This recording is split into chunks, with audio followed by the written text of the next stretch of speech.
Hi, my name is Jasmine, and this is my best friend Emma. If you want to find out why we are hiding here, make sure you stick till the end of my story. Don't forget to like and subscribe.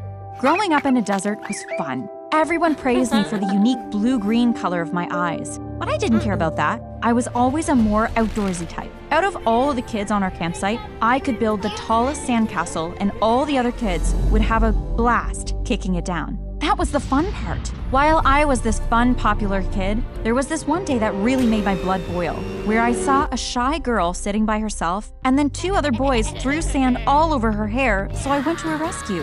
Hey, what is wrong with you rugrats? Leave us alone, Jasmine, or we will dig a hole and put you in it. Oh yeah? I dare you. The boys looked into my fierce eyes and then changed their minds because they knew how crazy I could get. And then the shy girl softly touched my shoulder. Wow, you're like a superhero. Thank you. What's your name? Emma. I looked at her sweet smile and knew that she was one friend I was going to keep for the rest of my life. We instantly became besties, and I taught Emma how to climb trees, catch scorpions, and we used to throw stones at all the mean boys. But then there was this one time when I accidentally hit her older brother, and when Emma took me to her house to apologize to him, her mother was there and she did not look too happy. Are you the girl that hurt my son? I'm sorry, miss. It was an accident. Where are your parents? They are at work. My dad is a mine worker and my mom is a nurse. A modern family. I hate those! Emma, you will no longer be friends with this girl. I was so shocked, and Emma just stood quietly looking to the ground. Why can't she be my friend? Because I don't want her to become a wild barbarian like you. Now please leave my house. I looked at her sternly and left. The next day when I saw Emma at school, she smiled at me from a distance, and then I approached her. Jasmine, we can't be seen together. Once my mother finds out, she will stop me from coming to school. Why is your mom like this? She just has her own set of beliefs on how a girl should be. Well, if we can't be friends in school, we can still be friends after school when no one can see us. Emma agreed, and after school, we ran off to our favorite play area next to the swings. But this time, the unthinkable happened. While we were sprinting, Emma misstepped on a patchy spot of sand. And suddenly, before I could blink, she started sinking like a stone. Jasmine, what's going on? It's quicksand. Hold on, I'm coming. I ran looking for a long branch, and when I got back, Emma was already halfway down. I needed to act fast, or this was going to be the last time I would ever see Emma again. Jasmine, help! Grab onto the branch. I can't reach it! I had no idea what to do, because if I got any closer, then I would start sinking. So I ran back to the campsite and fetched my father. And when we got back, we could only see Emma's head. Oh no, we're too late! Dad quickly tied his rope around a rock and went in and pulled her out. She started aggressively coughing out sand. To make things worse, when we arrived at Emma's house, her menace of a mom had already blamed me for everything. From now on, Emma will be homeschooled so she can be as far away from your rebellious daughter as possible. My daughter is not rebellious, and this was not her fault. Yes, it was. Now please tell your daughter to stay away from mine. Dad took me away, and later that night, while I was sleeping in my tent, I heard a voice calling for me. It was Emma. I'm sorry about how my mom treated you and your dad. Even though we can't see each other, I'll place a letter every day under a rock next to the well to tell you about my days, and you can do the same. That way, we'll never lose contact. Wow, that's a brilliant idea, Emma. I'm gonna really miss playing with you. Emma and I kept in touch for years after that. And this one time when I saw her at the shopping plaza buying vegetables with her mom, she waved at me, and of course her bratty mom held her hand down and gave me an evil smirk. She then proceeded to talk to the shopkeeper. I think that girl is a thief. I saw her putting something in her pocket. The shopkeeper immediately called the guards on me and had me taken out of the shop. My dad will hear about this and close your shop down. I waited for Emma and her mother to come out, and when I saw them, I approached her mother. What is wrong with you, lady? My mother always sends me here to buy my vegetables. Well, your mother should put a leash on you, since you just can't leave my daughter alone. We are teenagers now, and I think she's old enough to choose her own friends. Well, lucky for her. She's getting married next year. I was shocked at what Emma's mom said, because after school, Emma and I already had plans to leave the desert life and live in the city, and now her mom was standing in our way. I waited for her to leave me a letter, but she stopped writing to me, and one day, when I saw her collecting water from the well, I approached her. Emma, I haven't heard from you for ages. What happened? Yes, my mom found out about the letters. Jasmine, I'm so scared. I don't want to get married. I can help you if you let me. Emma agreed one day after school and the day before she was going to get married to some loser her mother chose. I collected some food and water in a bag, got my camel ready, wrote a letter to my parents, and left. Emma waited for me at the well, as we had planned, and off we went traveling on a camel late at night. Are you sure about this, Jasmine? Absolutely. I can't let you get married to someone you don't even like. We are going to the city to live like superstars. But how? Trust me, we are going to be just fine.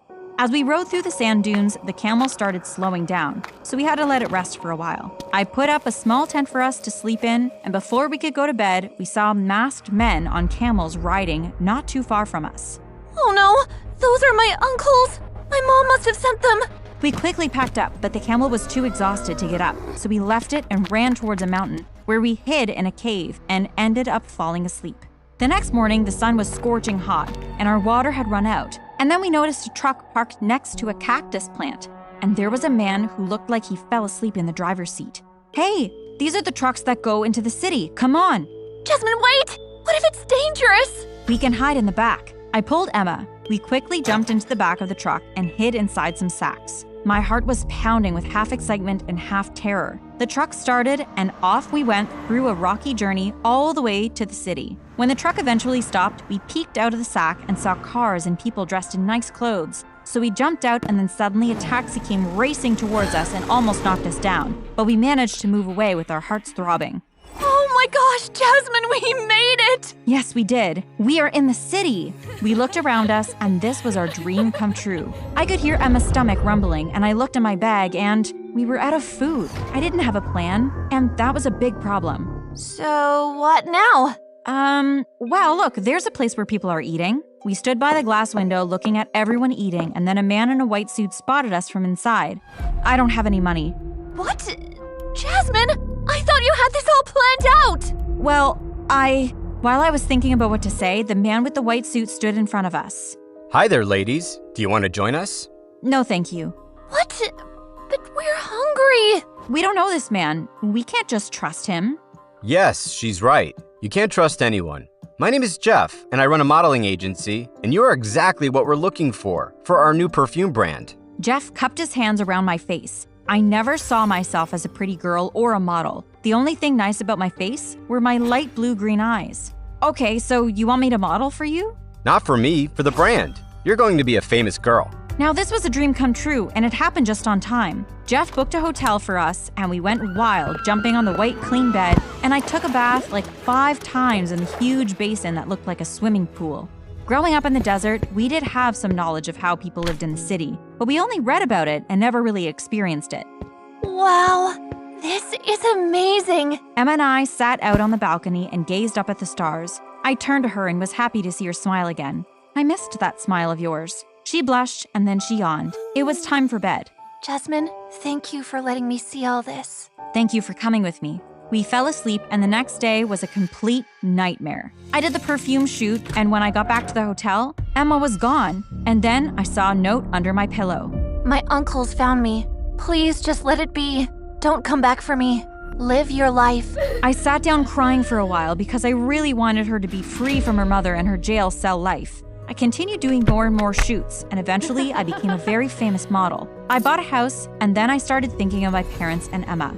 Life was great in the city, but I felt so lonely, so I decided to visit the desert. When I went home, Mom and Dad were happy to see me, but they were also upset with me. Why didn't you just tell us that you wanted to live in the city? We would have let you go. I'm sorry, Dad. I'm sorry, Mom. I was helping a friend out, and I kind of forgot about your feelings. I'm so sorry. I hugged them and they forgave me, and then I asked about Emma, and Mom told me that she was married and told me where she lived. It was a little sad to hear that, but I couldn't wait to see her. And when I found her the next day, she hugged me tightly. Jasmine, I missed you so much! It's been a whole year now! Yeah, I'm pretty famous in the city now. I'm sure you are. You've always been so brave. And then her mother appeared. You again? What are you doing here? I came to see my best friend. Please leave! We don't want you here! I'm no longer a child, and neither is Emma. Her mother smiled at me wickedly, and then she called for Emma's husband, who was a tall, butch man. Javed, please show this pest of a girl the way out. Before I go, could you at least tell me why you hate me so much? because you are a modern girl who would have been a bad influence to my Emma. But thank goodness I stopped that from happening. Look, now she's married while you are living a loose life in the city. Mom, that's enough! Emma, please leave before things get complicated. I looked at Emma's sad eyes and walked away. I decided to finally let Emma's mother win. But the next day, just before I could go back to the city in my Jeep, I saw Emma's husband holding another woman. I fumed up and faced him. Hey, what are you doing with this woman when you're married to my best friend? Leave me alone and mind your own business, girl. He went on to kiss the lady in front of me. I had seen enough and pushed him to the ground. His little minion pounced on me and everyone stood in a circle looking at us as we rolled on the sandy floor. Jasmine? I heard Emma's voice and stood up. Emma, your husband was with this woman. Emma looked at the woman who had her arm on Javed's shoulder, and then suddenly Emma's mother came running. What's going on here? Someone told me that your friend Jasmine attacked Javed!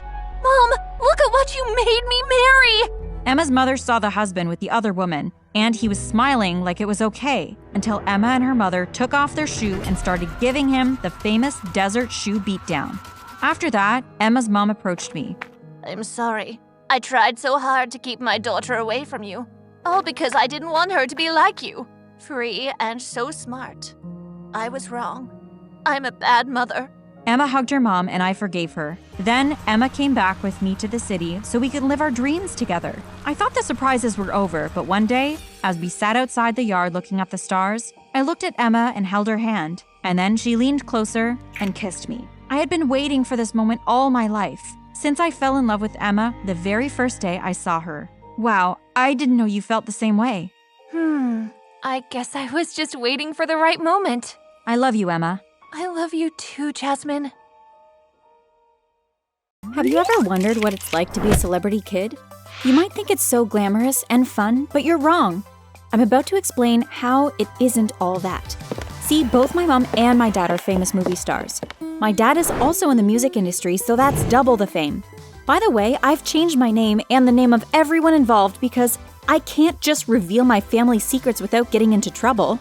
Before I continue, please consider liking my video and subscribing to this channel. Hit the notification bell to make sure you never miss out on another great story. When I was born, everyone was talking about me. I already had an older brother, but when my mom got pregnant again with me, she was on the news, in all kinds of magazines, and she was even invited to a talk show. My baby pictures were everywhere, and now that I'm older, I really have a problem with that. I mean, have you ever heard about consent?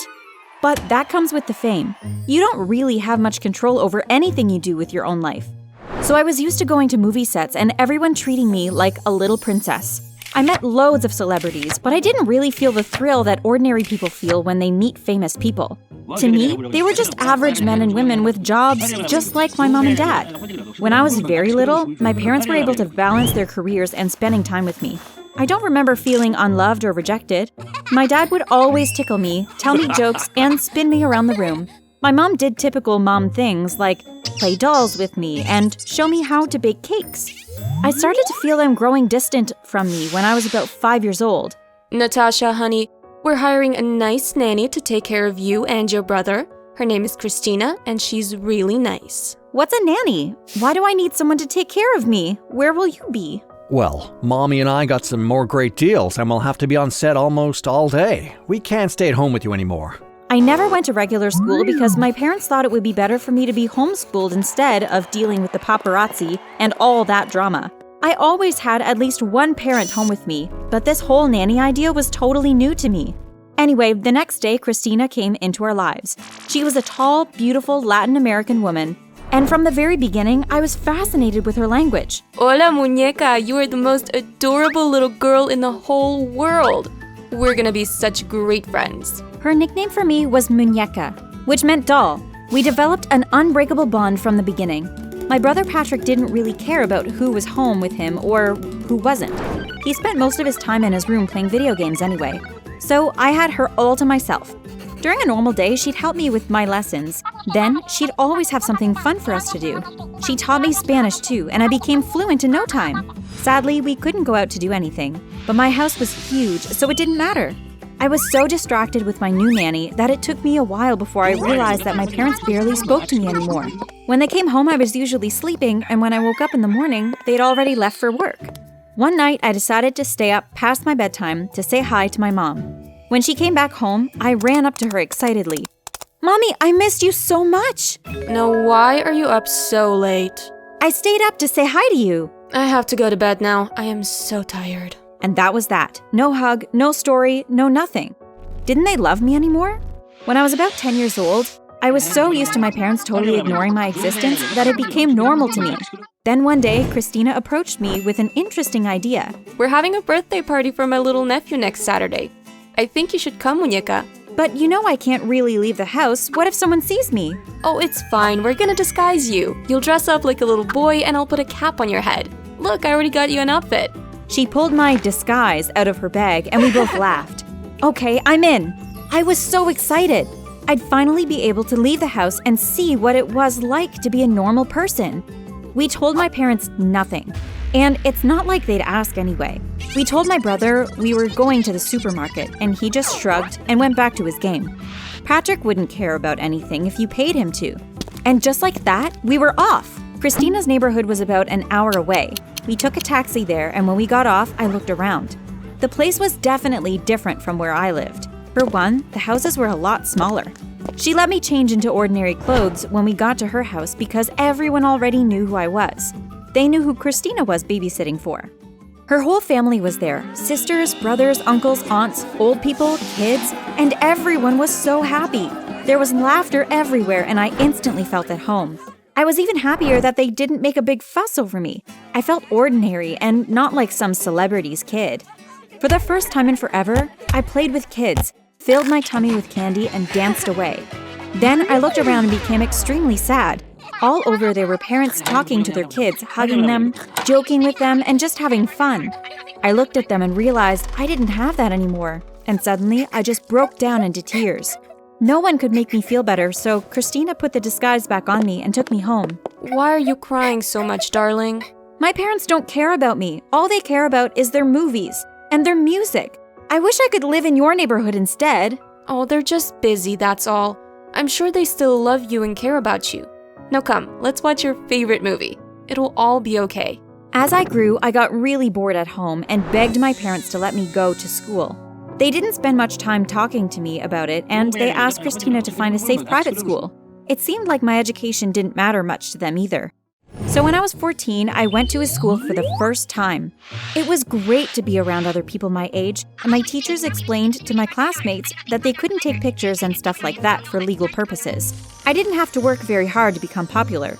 Everyone wanted to be my friend simply because of who my parents were. It was ironic though, because these same parents treated me like I didn't exist. Well, sometimes they'd come home with lots of gifts, expensive jewelry and clothes, so I think they wanted me to know they cared even though they had no time to talk to me. Sometimes we'd fly away on our private jet for very short vacations, and other times, they'd let me and Christina go on our own. If we felt like having dinner in Paris or breakfast in Italy, they'd let us. But apart from that, I was practically raising myself. I had friends, money, popularity, but I didn't have what I wanted the most. I sat on my bed all moody one night, trying to brainstorm ideas. How could I get my parents to notice me, to actually want to spend time with me? I could destroy the house and become a really problematic kid, but would they even notice? And that would just be more work for Christina. What was I going to do? Then I got an idea. Aha! I'll just become famous too! I sent my dad a text message because he wasn't home. Maybe he'd read it. I hoped he would. Dad, can you arrange a meeting for me with your manager? I want to talk to him about something. The next morning, he woke me up and told me I could come to the office with him. I won't go into all the details, but the guy was pretty receptive towards my idea. I wanted my own show. So, you want to follow in your parents' footsteps, huh? Yes, that's exactly what it is. Well, fine. You'll have to take a few acting lessons, but I think you've got the acting genes. Consider it a deal. I couldn't believe it was that easy. The next week, I was allowed to skip school for my acting lessons. After a few months, the pilot episode for my first show was released, and it was an instant hit. I went back to school for a little while, and everyone made a huge fuss about me. But when I went home, it was back to the same thing. So I figured I needed to work a little harder. After my first season was complete, I went back to my dad's manager, who is also my manager now, and I told him I wanted to produce a music video. Can you even sing? Not really, but have you ever heard of autotune? Okay, fine. You can work on that before we get started on your next season. Good job, by the way. I think you're doing great. Before I knew it, I was a sensation. I had millions of views on YouTube and almost everyone knew my name. And then the best thing happened. My manager suggested that I do a collab with a rapper who was about my age. I've invited him here today. Really? Oh, look, he's right behind you now. I turned around and I couldn't believe it. This guy had actually been my celebrity crush for a long time. What's up, babe? He smiled. Hi. I waved shyly because that's all I could do. I felt paralyzed. Anyway, kids, I've planned a nice lunch for you two so you can get to know each other. But it has to be done in the company's restaurant downstairs because no one can see you together. Why? Well, Caleb has a girlfriend, so if anyone sees the two of you out together, they'll take pictures and it'll cause a stir. But don't worry, babe, she's not my real girlfriend. It's just for show. For the fans, you know what I mean? Yes. I lied. I had the most amazing lunch date ever, and the time we spent working on our video the next few months was awesome. I never even saw the fake girlfriend at all. Caleb and I became great friends, and he'd come over to my house sometimes. We could only hang out privately, but I was okay with that. We'd always find something fun to do. Then one day, he said, Hey, Natasha, I know it's weird that I have a fake girlfriend and all, but I feel like you're my best friend. And well, I was wondering, do you want to, be my real girlfriend? Wow, Caleb.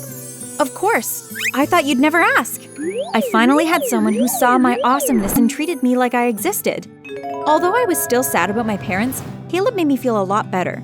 We kept our relationship a secret for a long time, so we wouldn't upset my manager or cause any unnecessary drama.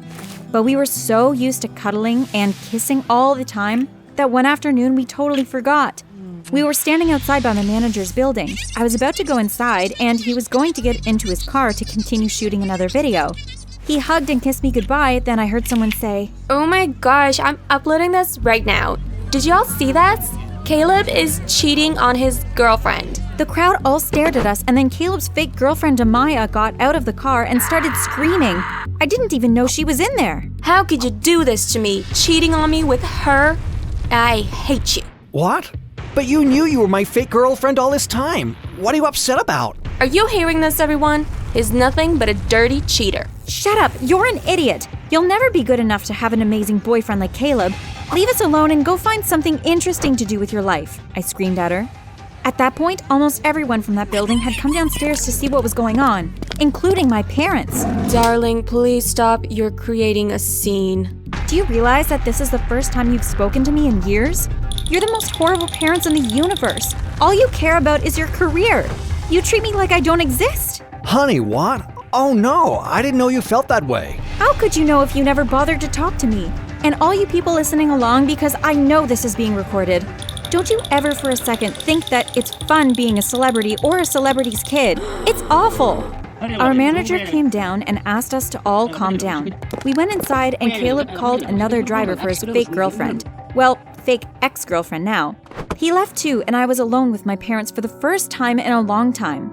My mom actually started crying because she didn't realize that her actions had such a negative impact on me. They said sorry, and we all decided to take the rest of the day off to go home. The video of all that drama was online by the time we got back, but a few $1,000s got it erased from all platforms. My parents are much nicer to me now, and my relationship is great. Tina, why do you even bother coming to school? Nobody likes you. You're so ugly. I put my head down and tried to ignore the hurtful words that were coming from Gina. She made my life a misery every single day. Why did she have to pick on me? What had I ever done to her? Why couldn't I be one of the popular girls? Then she would leave me alone. I wished I could be someone like Linda Cortez. She was the most famous influencer on Instagram. I idolized her. She was so cool and had millions of followers. I vowed that one day I was going to be just as popular as her. But before I go on, make sure you like and subscribe and hit that notification bell. Then you'll be sure to get millions of followers too. I was quite the computer whiz. I could do almost anything with a computer. If only I could find a way to hack into Linda Cortez's Instagram account, I could steal all of her followers. I began to play with a few different codes through my computer. It didn't take me long before I had found the correct sequence. I tapped it in and went straight into her account.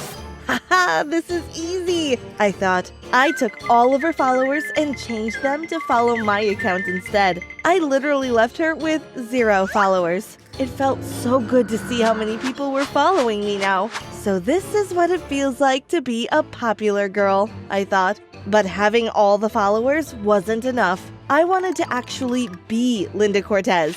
I started to dress like her. I cut my hair in the same style as her. We actually looked quite similar anyway, so it was pretty easy to imitate her. I took some photos and put them on my Instagram page. Within less than a minute, I had hundreds of comments. I had gotten away with it. Everyone believed I was the real Linda Cortez. The first thing I did every morning when I woke up was to see how many likes my last post got. But that was just the beginning. It wasn't long before things began to get even better. Because I had so many followers, companies started sending me lots of their products. I got lots of free makeup and clothes and shoes.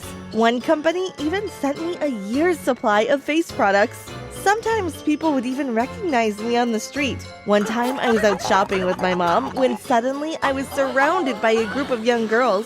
"Can I have your autograph?" asked one of them. "We think you're so cool," said another. "What was that all about?" asked Mom as we walked off. "I have absolutely no idea," I said, laughing. They must have thought I was someone else.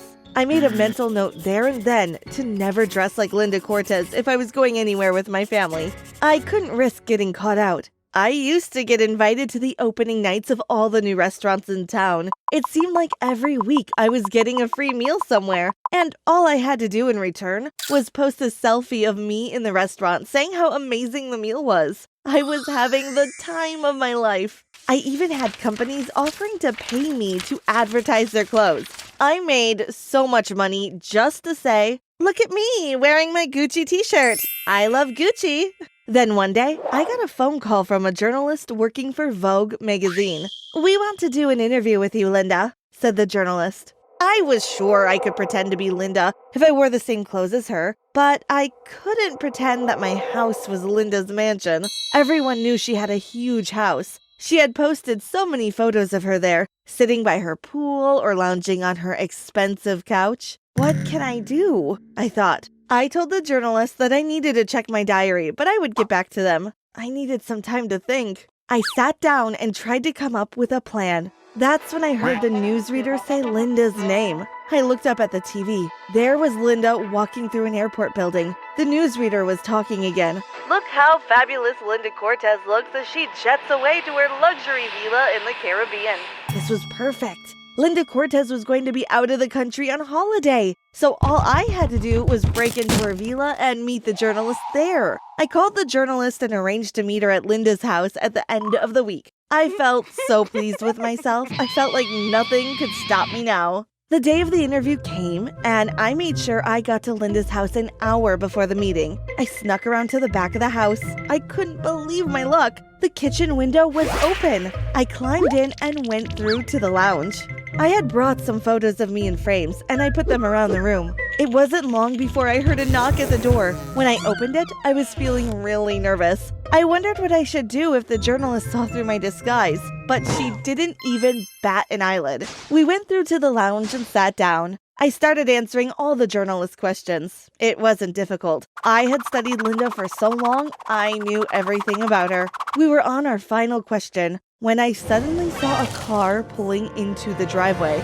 "Oh no," I thought to myself, "it's Linda Cortez. She must have cut her holiday short." "Okay, interview over," I said to the journalist abruptly. "I have to go." She looked at me, surprised, but she picked up her notebook and pen and put it into her bag. I made a quick dash to the back door. As I went, I shouted, "Don't be surprised if I come back in through the front door." The journalist just stared at me in confusion. I ran out into the garden and hid behind a bush. I watched as Linda went into the house. When she saw the journalist, she shouted, "What are you doing in my house? Are you a burglar?" "What are you talking about?" asked the journalist. "We have just done an interview together." "No, we haven't," shouted Linda Cortez. "I'm going to call the police right now." I wasn't going to stick around to see what happened when the police arrived. I ran out of my hiding place and straight home. When I got home, I went straight up to my room. Phew, that was really close, I thought. I can't screw this up now. Not when my life is so perfect. I knew I needed to be more careful in the future. I decided that I wouldn't do any more interviews. I was still getting loads of free things sent to me though, which was great. But the only problem was my jealous little sister. One evening she came into my room as I was looking through some more of my free gifts. "How come you're getting all these new clothes and things sent every day?" she asked. "How could you afford to buy all this stuff?" "Get out of my room," I screamed. "It's none of your business." She had better not be the one who ruins all of this for me, or she is going to be in big trouble, I thought. But she wouldn't let it go. At breakfast the next morning, she brought it up again, but this time in front of my parents. "Tina, how come you have so much new stuff?" she asked. I was about to answer her when Mom joined in. "Yes, Tina, you are buying a lot of things online recently. It seems like a parcel arrives for you nearly every day. I do hope you're not spending all of your money." If only she knew, I thought to myself. My bank account was looking better than it had ever been. I had more money than they could even dream about. "No, Mom," I said. "Everything that I buy is in the sales. It's discounted so much that it's practically free. No need to worry." Mom smiled at me. "Okay, darling, I trust you. I know you would never do anything silly." My sister glared at me. I decided the only way to get her to shut up was to give her something. "After breakfast, come up to my room," I said to her. "I have something for you." When she came to my room, I handed her a new handbag. "Here, I bought this for you," I said. "Oh, thank you," she said. "You're the best sister in the world." Well, that should keep her happy for a while. Hopefully she will stop quizzing me now, I thought. I hoped that now I would be able to relax and enjoy my new life again. All the stress of nearly being caught out had exhausted me. But unfortunately, I had no idea how much worse it was going to get. That evening, when I turned on the TV, my whole world came crashing down. On the screen was a photo of Linda Cortez, and underneath it was written, "Linda Cortez, victim of hacker." My heart dropped a mile. I turned up the sound to listen to what the newsreader was saying. He told how someone had stolen all of her followers and was pretending to be Linda. He went on to say that an imposter was showing up at events that were intended for Linda. I couldn't believe that it had made the news. There was no way I was going to give up on everything I had. I knew that I would have to think up a new plan. Suddenly, I heard someone knocking at the door. I wondered who it could be. I went and opened up the door. There was a good-looking man standing in front of me. "Yes," I said. "Can I help you?" "Hi, Linda," he said, smiling. I was taken aback for a second. "What?" I said. "I'm not Linda. You must be mistaken." I tried to close the door, but he held it open with his foot. "What are you talking about?" he went on. "Of course you are, Linda. Don't you remember me?"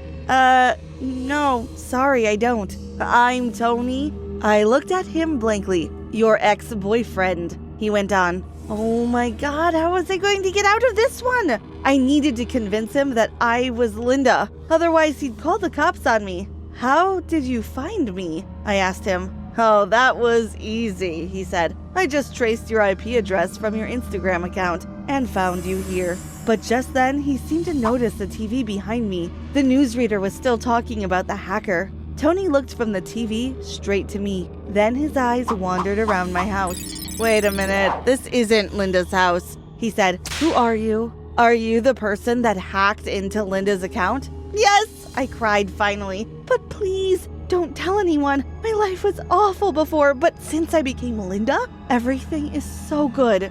"Okay," he said. "I won't tell anyone." I breathed a sigh of relief. "But you need to do something for me."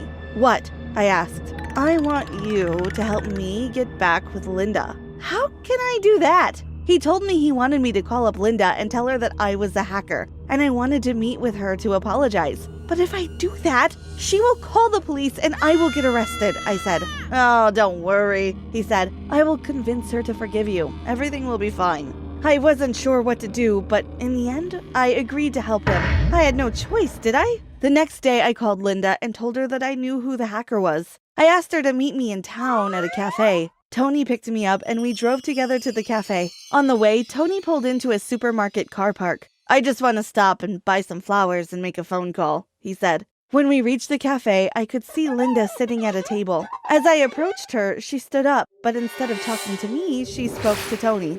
Tony, what are you doing here? She asked. I found your hacker. This is her, he said, pointing at me. I looked at Tony in shock.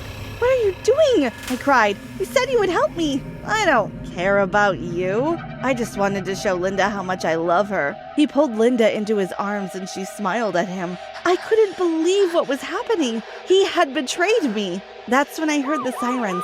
Seconds later, police came bursting into the cafe. That's her, shouted Tony. The police came and put handcuffs on me. Thanks for the anonymous phone call, young lady. You are under arrest, said the officer. So, that was it. My new life had come to an end. I guess I should have learned to be true to myself, rather than try and pretend to be someone else.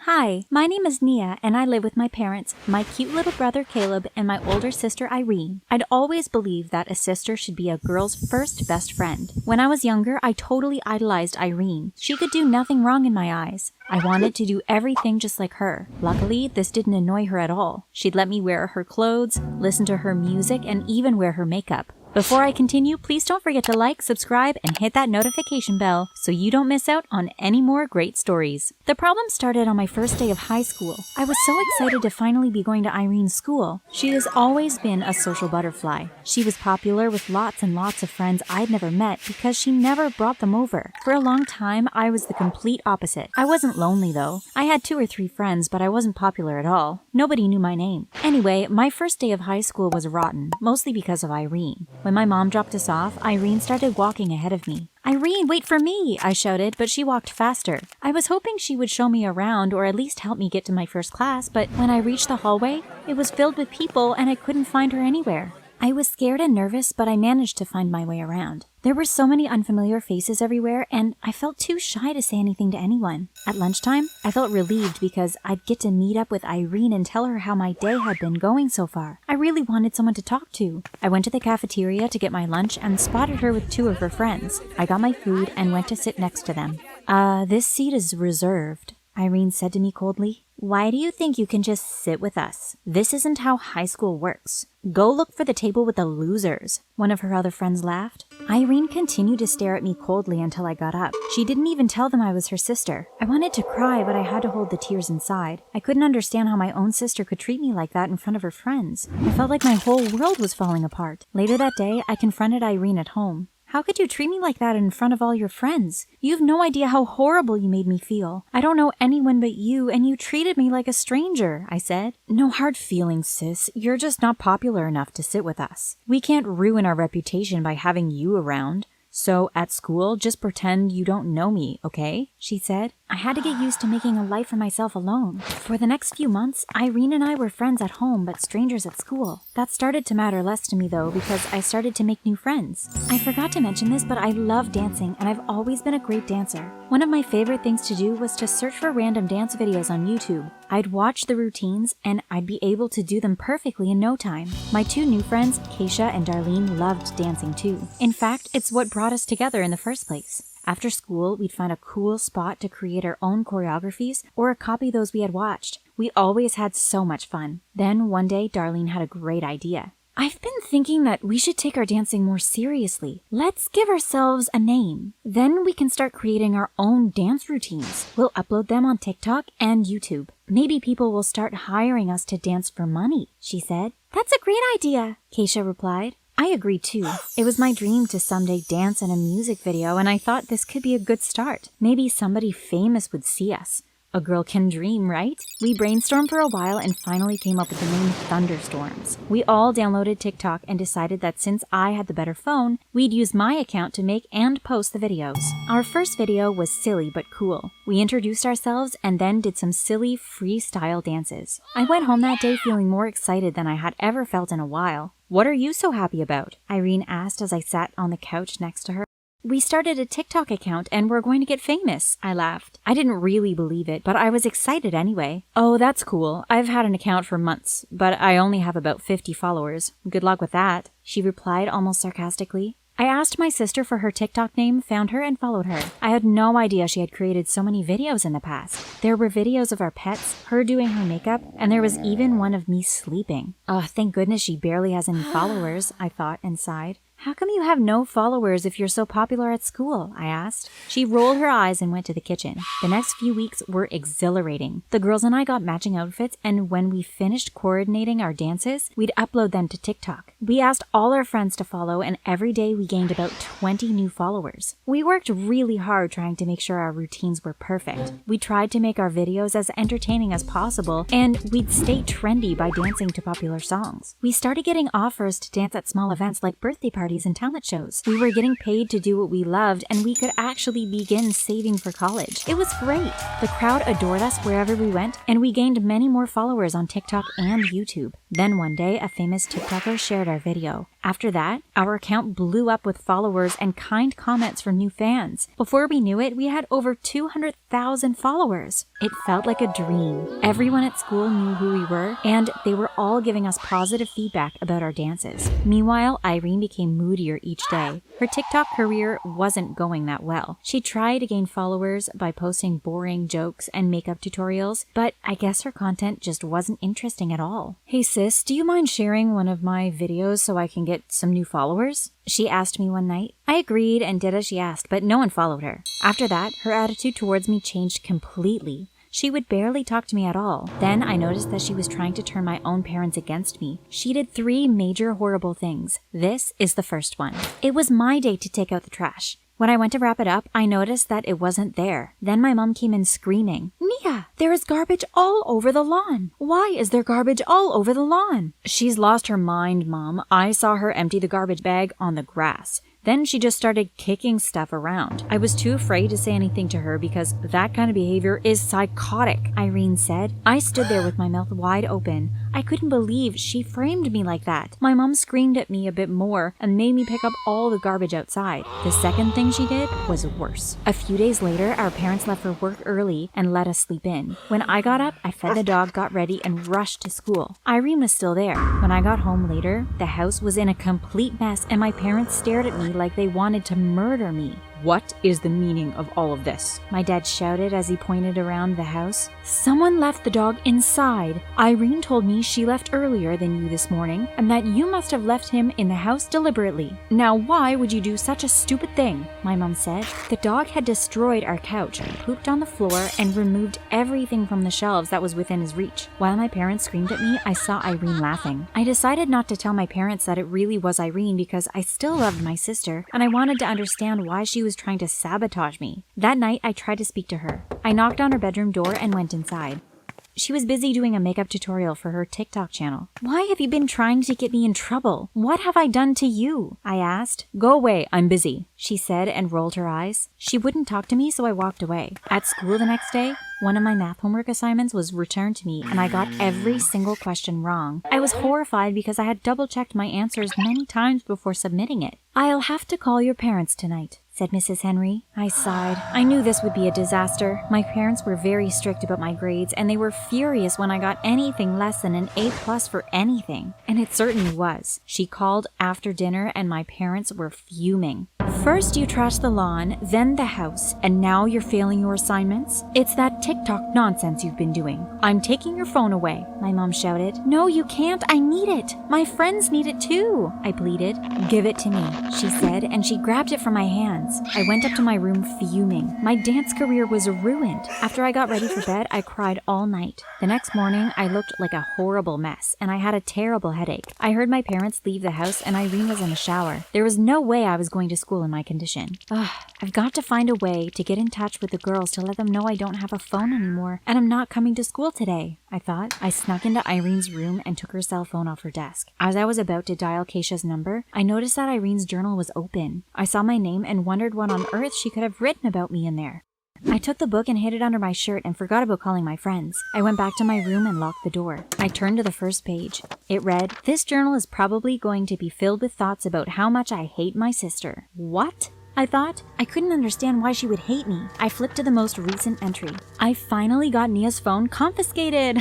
I guess it was a really good idea to change all her homework answers. Hopefully her friends won't be able to upload any more dance routines and they'll lose followers. Who the hell does she think she is, trying to be more popular than me? Ugh. I was shocked. I went straight back to her room and pushed the door open. She was getting ready. "Why do you hate me so much?" I shouted at her. "What are you talking about?" she asked. "I just read your journal and it's all about how much you hate me," I answered. "I've hated you since you were born. I was our parents' favorite, then you came and took that from me. You've taken everything from me. I was trying to become TikTok famous and you took that from me too. I hate you," she replied and started crying.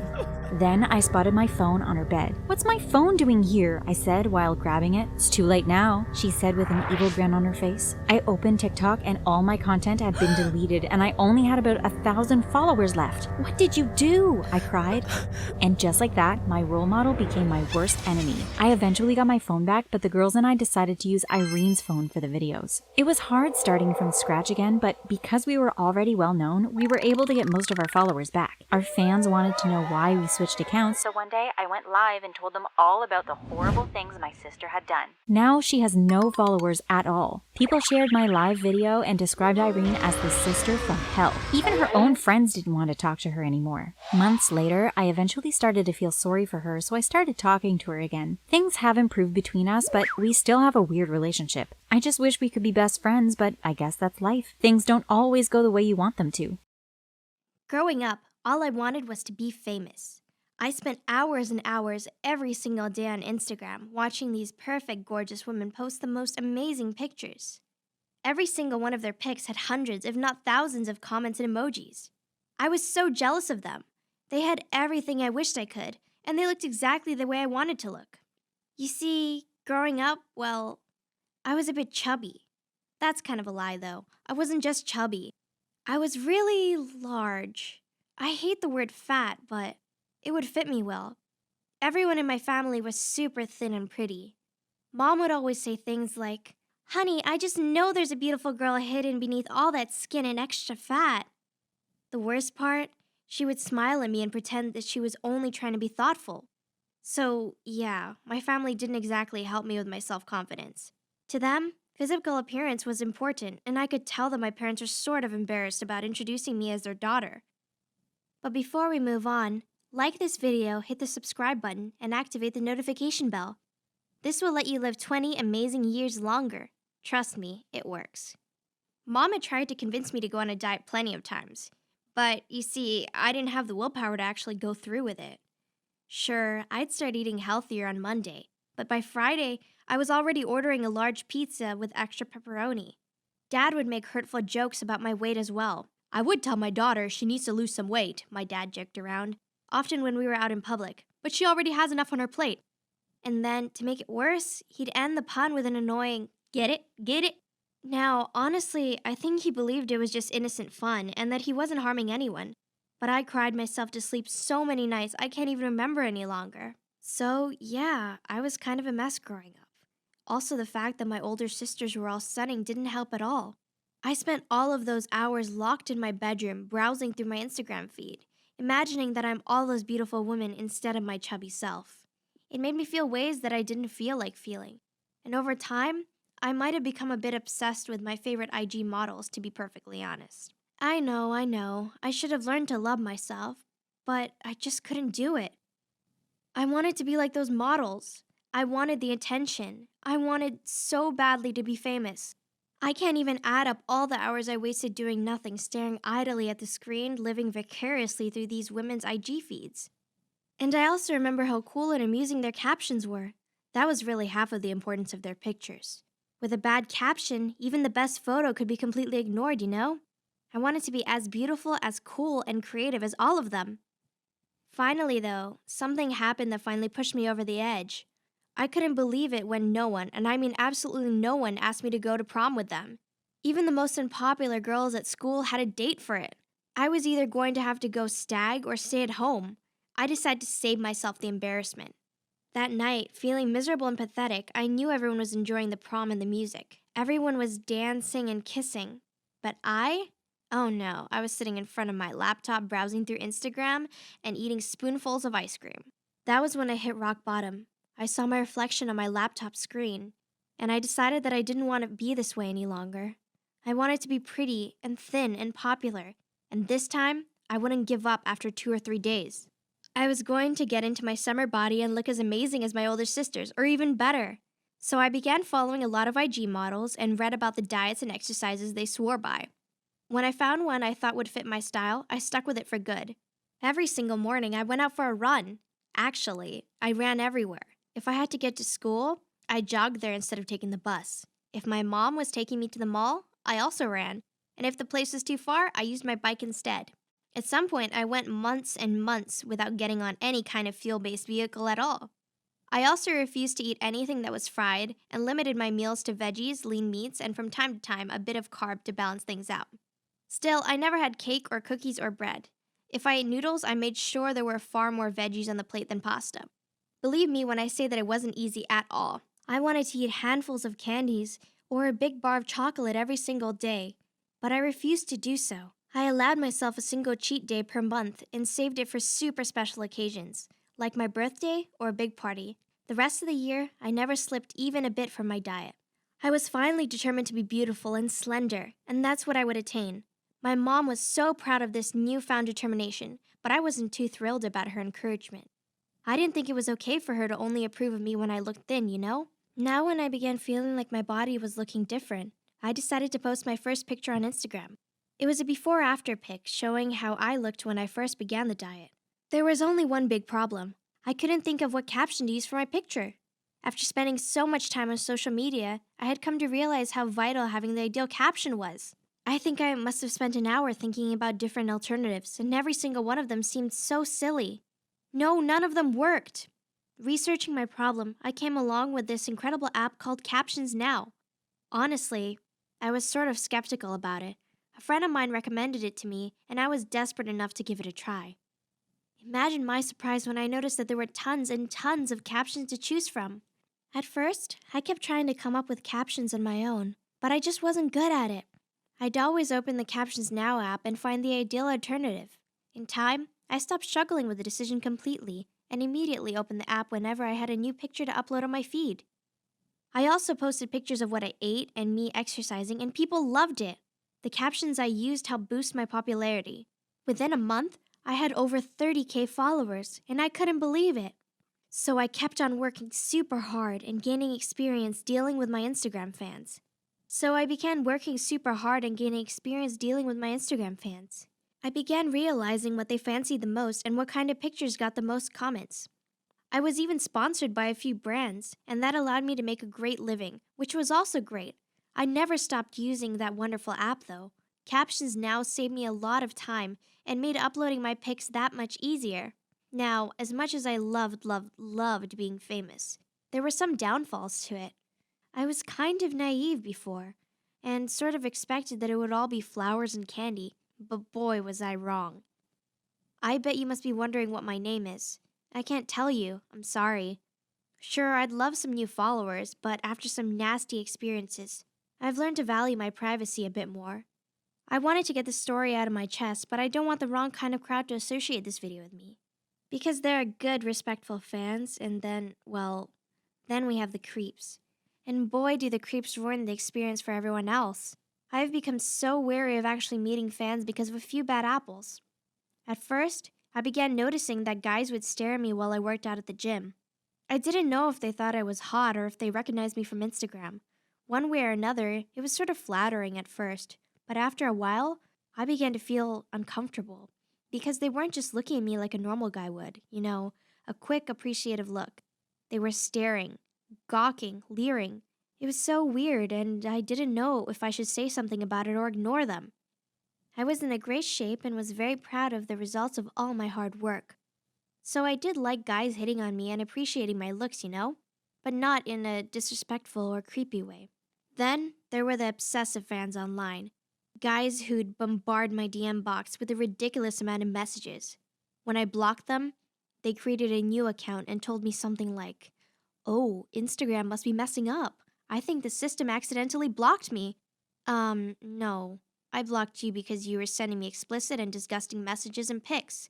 I didn't want to see any of that, There was this one guy who was even worse than all the rest. Most fans gave up after a while.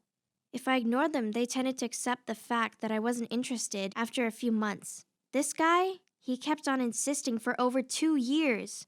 Then, the worst happened. I began seeing him everywhere I went. At first, I didn't realize it was him.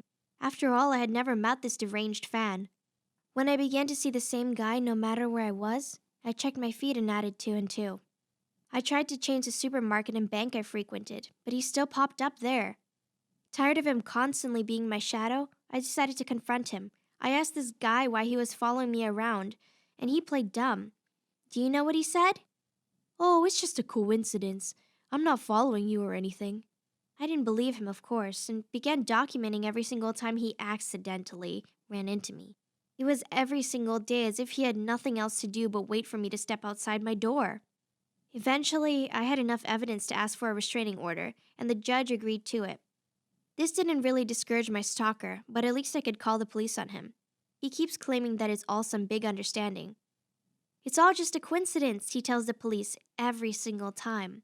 I'm starting to really freak out as I don't know how far he'll take things. That's why I decided not to share my name in this video. So that's the story about how I became Instagram famous, which was really cool and allowed me to earn a living doing what I love. It also improved my confidence massively. But, well, fame also has downsides. I just want people to know that it's not always worth it. If I could do it all over again, I'm not sure I would have made the same decisions. Thanks for watching. What would you do if a creepy guy kept following you around wherever you go? Let us know in the comments. Please don't forget to subscribe and check out the other videos on the channel. Hi, I'm Brandy, and I'm from Portugal. You'll never believe what I had to do to get my mom to sign me up for school. But before I continue, please like and subscribe to our channel. I grew up with a super talented mom. Not only was she a songwriter, she was also a famous singer as well. I used to enjoy going to Mom's concerts and cheering her on from backstage. But when I was 5, everything changed. One afternoon, as Mom picked me up from preschool, a man dressed in all black and a mask tried to take me away. Mommy! Luckily for me, Mom's bodyguards were able to rescue me, but the man was never caught. From that day forward, Mom decided to homeschool me. When I was 8, I was singing to one of the songs on the radio, and Mom walked into my room. Brandy, you have a beautiful voice. Do you think I could go up on stage and sing with you one day? I'm sure you can, sweetheart. The next day when I woke up, there was a guitar with a red bow in my bedroom with a note that said, "Love, Mom." While Mom hired the best tutors for schoolwork and to play the guitar, I didn't have any friends. Unless you counted my stuffed rabbit, Whiskers, that my mom bought me. When I was 13, I begged Mom to send me back to school. But Mom went bonkers! I knew I had to take matters into my own hands. And that's exactly what I did. One day, I snuck into Mom's room while she was sleeping and glued all her shoes to the floor. Brandy! What did you do? Nothing, Mom. I have no idea what you're talking about. Another time, Mom threw a party, and I walked into the party dressed in a clown outfit and a full face of clown makeup. Brandy! What on earth are you wearing? Isn't it cute, Mom? Mom was furious. She tried to get me to change, but I told her I'd continue doing weird things until she allowed me to go to a school of my choice. My antics went on for over a year until... One morning during breakfast, Mom made a big announcement. After much thought, I have decided to send you to the school that you requested. Are you serious? Thanks, Mom. You're the best. About a week later, when I entered the classroom on my first day, the kids all looked at me as though I was some type of weirdo. Weird bunny girl. Who brings a stuffed animal to school? After I found my seat, I was a bit excited and nervous as I was not sure of what to expect next. During science class, the teacher asked a question that nobody was able to answer. Well, almost nobody. Brandy, would you like to have a go at it? Which 2 parts of the body continue to grow for your entire life? Oh, that's easy. The nose and the ears. Very good, Brandy. As the teacher continued with the class, I answered all the questions correctly. What I didn't expect was the death stares from the other students. Like, what was I supposed to do? Not answer the questions? Who knew that Weird Bugs Bunny Girl was also a geek? When the bell rang, as I was walking through the corridor, I noticed a glass case with music competition trophies. While admiring it, I bumped into someone. I'm so sorry. When I looked up, before me stood the cutest guy I'd ever seen. Not that I've seen many cute guys. Hey, it's okay. Jesse's the name. And I'm Brandy. Before I could get any more words out, someone pushed me from behind. I stumbled and Jesse caught my arm. You okay, Sunshine? I wanted to see if the geeky bunny girl would have hopped away. Don't be a jerk, Alex. Are you going to stop me, pretty boy? Jesse? Great! The trash is taking itself out.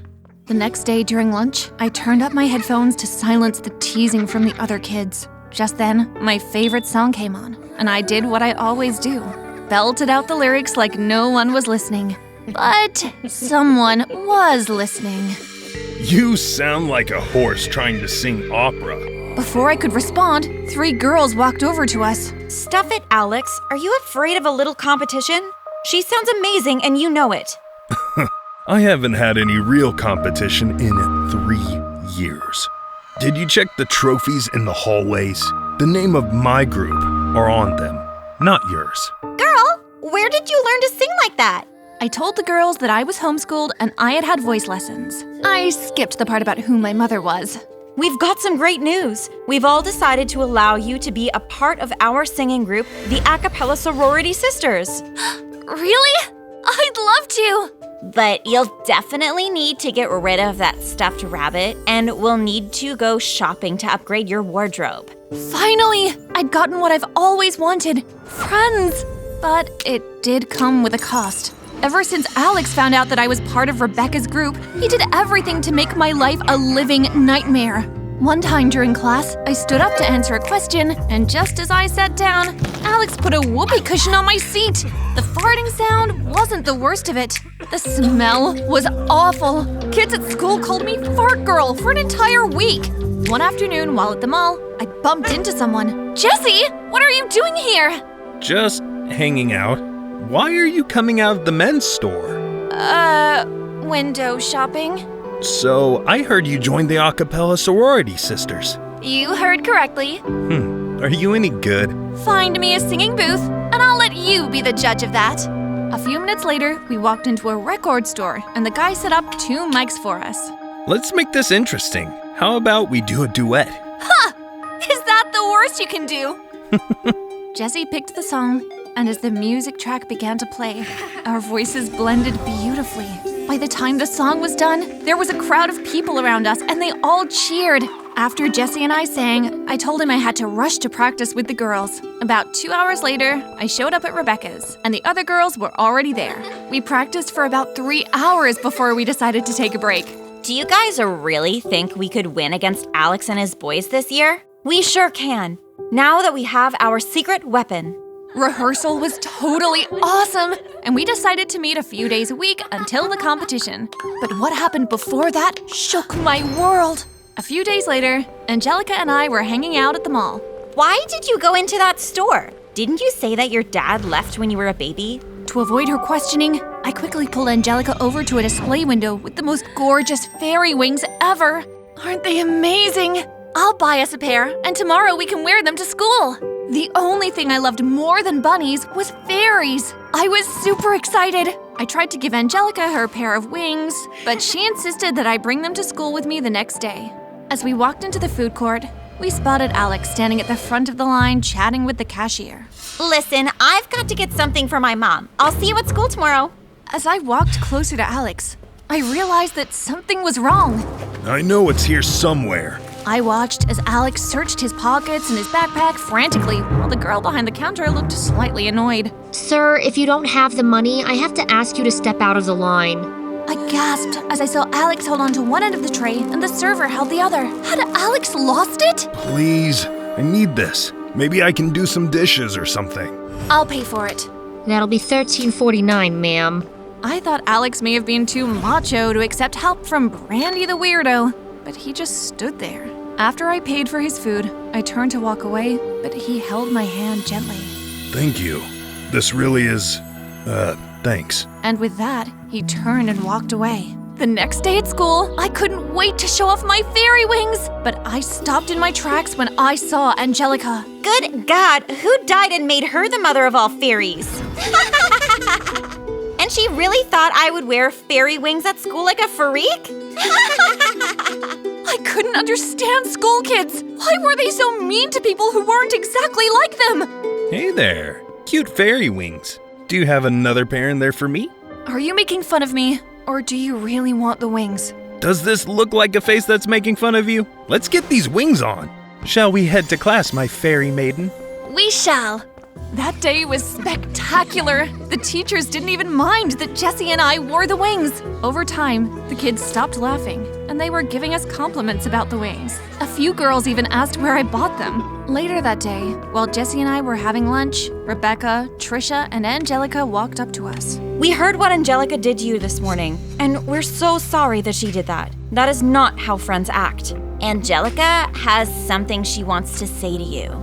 I knew that Rebecca and Trisha were trying to do the right thing, but in my heart, it didn't feel right. Angelica looked so embarrassed. I decided to take matters into my own hands. Do you guys mind if Angelica and I have a few minutes alone? Come on, Angelica. Once away from everyone, I felt as though the tension from Angelica's body just lifted. We sat for a few minutes before Angelica broke the silence. I'm sorry about what I did. I was just so jealous of how Rebecca keeps going on about you. She's my best friend, but now that you're here, she doesn't even act like it. Have you told Rebecca how you felt? I wanted to come to school to make lots of friends and have new experiences. I haven't gotten lots of friends yet, but the few friends I did have made me feel totally special. Can you ever forgive me for being such an idiot? That's what friends do, don't they? They give each other second chances. I'm going to find Rebecca. Hey. Hey yourself. I just wanted to thank you again for what you did for me the other day. I was taking that food home for my younger siblings. I'll do that for any friend of mine. Friend? I've been nothing but mean to you since day one, and you still consider me a friend? Well, maybe an associate. Cute, amazing, and a sense of humor. Did Alex think I had a sense of humor? Tell me more about those younger siblings of yours. I always wanted siblings. For the next 30 minutes, Alex and I shared things about our personal lives. Alex wasn't as bad as he seemed. His family was just going through a rough patch right now. With his mom ill and his dad working all the time, he had 3 younger siblings. Then, he told me something I never would have expected. The reason I was so mean to you was because I saw all the attention Jessie was giving to you. But why would that upset you? Because, you know, I like him. What do you mean? Oh! Does anyone else know? Don't worry. When you're ready to come out about it, I'll be there to support you. Thank you. A few days later, competition night! I was a nervous wreck! When our name called and we stepped onto the stage, I knew this was what I wanted to do for the rest of my life. After we performed, someone Mom hadn't seen in years was waiting for me backstage. Dad, you made it! You invited me, and I knew how important this was for you. Henry, what on earth are you doing here? Okay, don't go getting confused. You see, when I was 13, I found out that Mom actually didn't write her own songs. She stole them from, drumroll please, my dad. When Dad realized Mom was stealing his songs and didn't give him credit, he tried to fight it. But without proof, Mom's lawyers crushed him, and in the process, he lost me and his dignity. You see, I found out where Dad worked, and that's why I chose to attend Bradford High, because it was close to the mall where Dad worked. I'd visit him a few days a week after school, and I'd always buy a few things before leaving. Now it was time for Mom and Dad to settle their differences, and time for Mom to pay Dad what was rightfully his. Mom, I invited Dad because you've kept him out of our life long enough, and you also owe him for what you stole from him. What's the meaning of this? We're leaving. If we leave now, I'll tell everyone what you did, and I'll never speak to you again. Every girl needs their father. Why should I be any different? Mom, please. Fine. I'll meet you at my office, 8 a.m. tomorrow morning. Just as Mom gave Dad the address of her office, the MC stepped towards the mic, and I held my breath. This is the moment you've all been waiting for. And this year's winners of the musical competition are the a cappella sorority sisters. We won! We He won! After the competition, we all went out to celebrate. And the next day, as promised, Mom met with Dad and she gave him a check of $10 million. She apologized to the both of us for what she did and told us that he could visit me anytime at the house. Everything in my life seemed to be going great. I had friends, my dad was around, but there was still something missing. There's something I've been wanting to ask you for the longest while. Yes? Would you like to go on a date with me? I thought you'd never ask.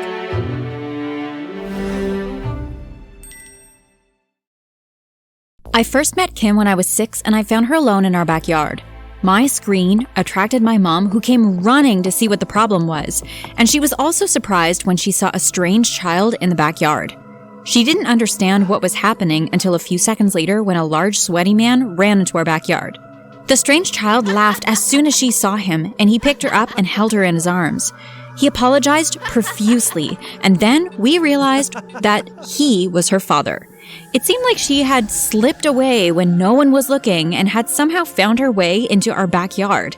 The man was a new neighbor who had just moved in a week ago and was still getting used to the neighborhood.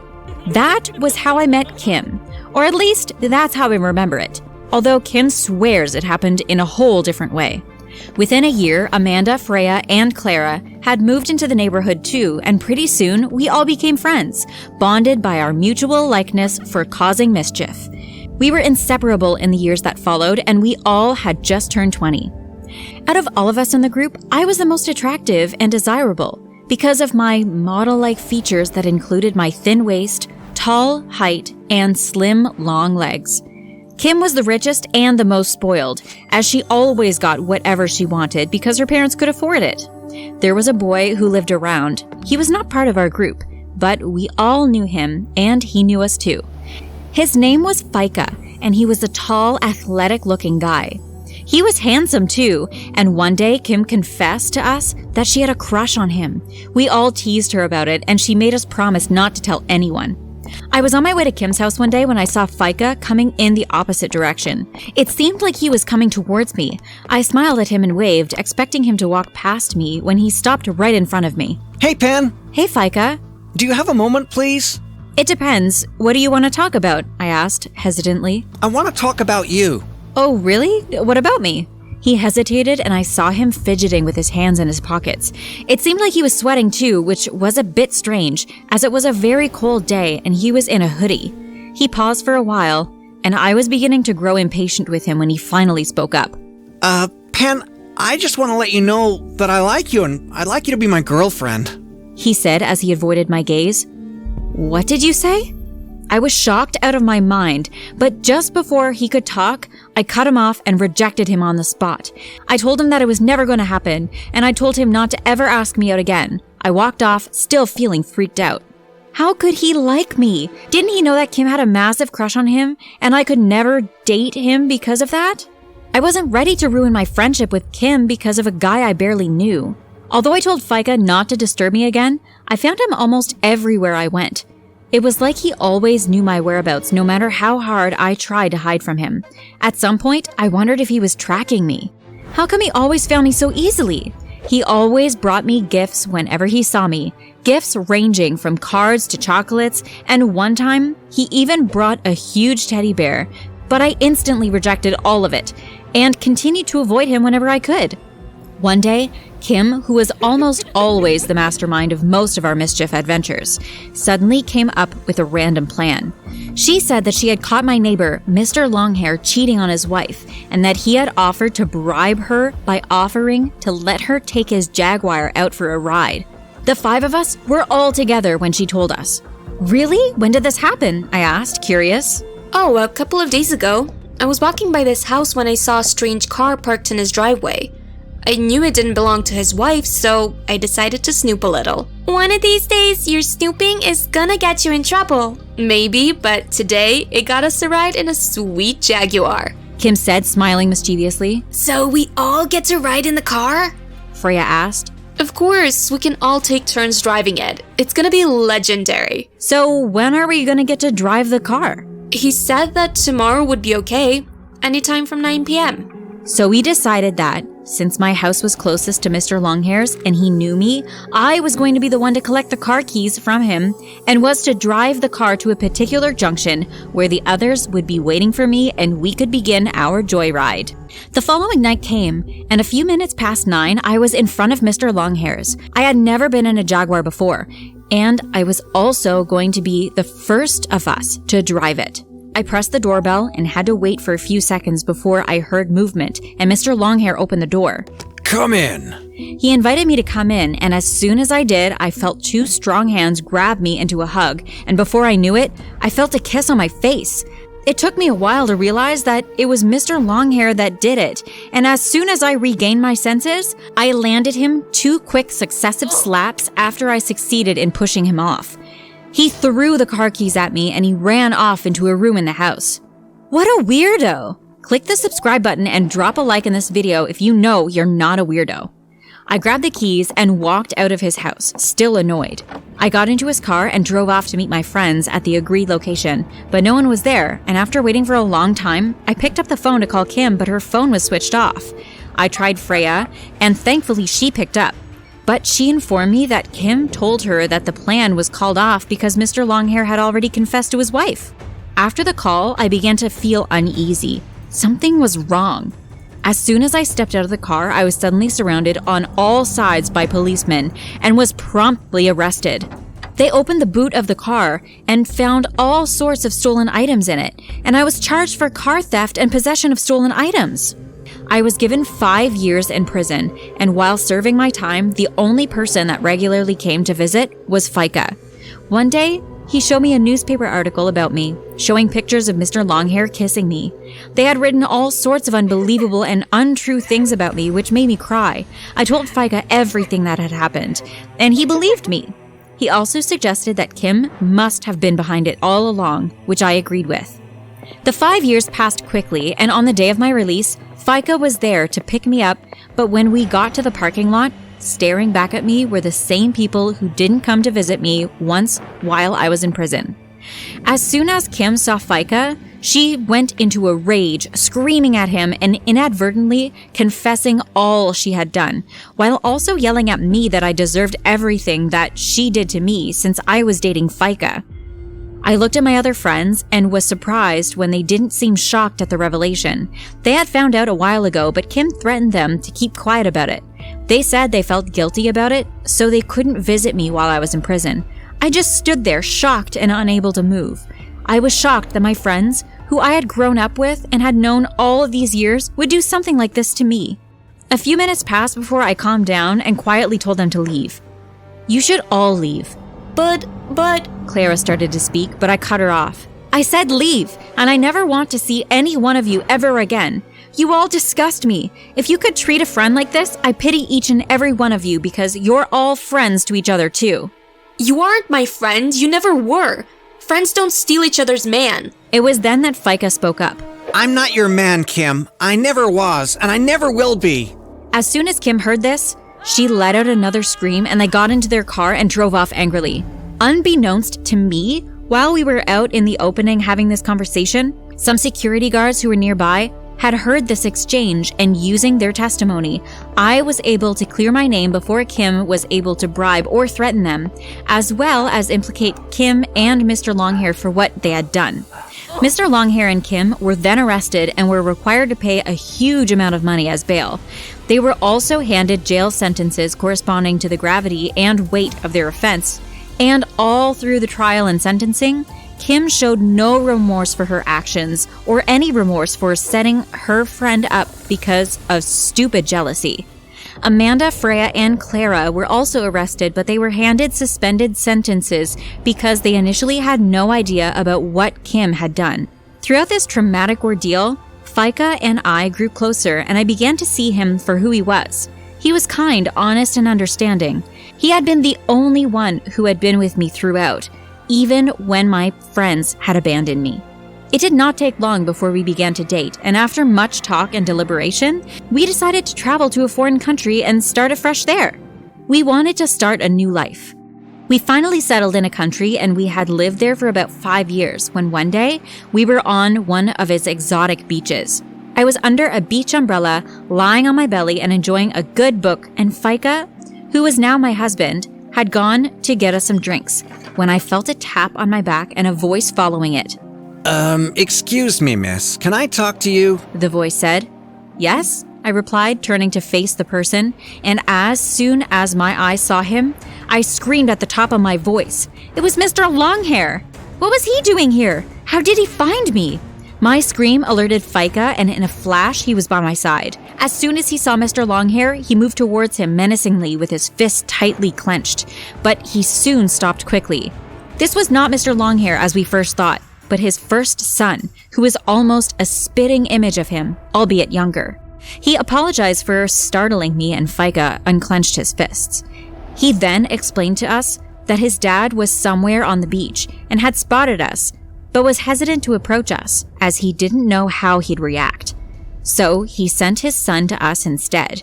He wanted to apologize to me about what had happened all those years ago and for the part that he played in it. He also wanted to ask for forgiveness from me.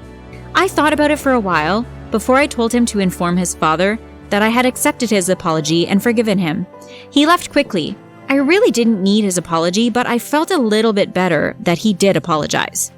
Don't forget to join us next time for more stories like this, and like and subscribe if you enjoyed this video. I had just finished my K-pop performance in front of thousands of screaming fans. When I returned to my trailer, I found a strange wedding cake waiting for me. What was that doing here? Suddenly, a guy burst out and rushed towards me. Marry me, Lisa! I don't even know you! I flipped him over and pinned him down. Piece of cake for me. Pun intended. I was also a Taekwondo champion. Eventually, security rushed in, followed by my parents. Lisa, are your vocal cords okay? Did he damage them? My cords are fine. So's the rest of me, if you're wondering. How long did it take you to bring him down? Better not be longer than 5 seconds. Otherwise, I'll have to train you even harder. Taekwondo is all about speed, you know.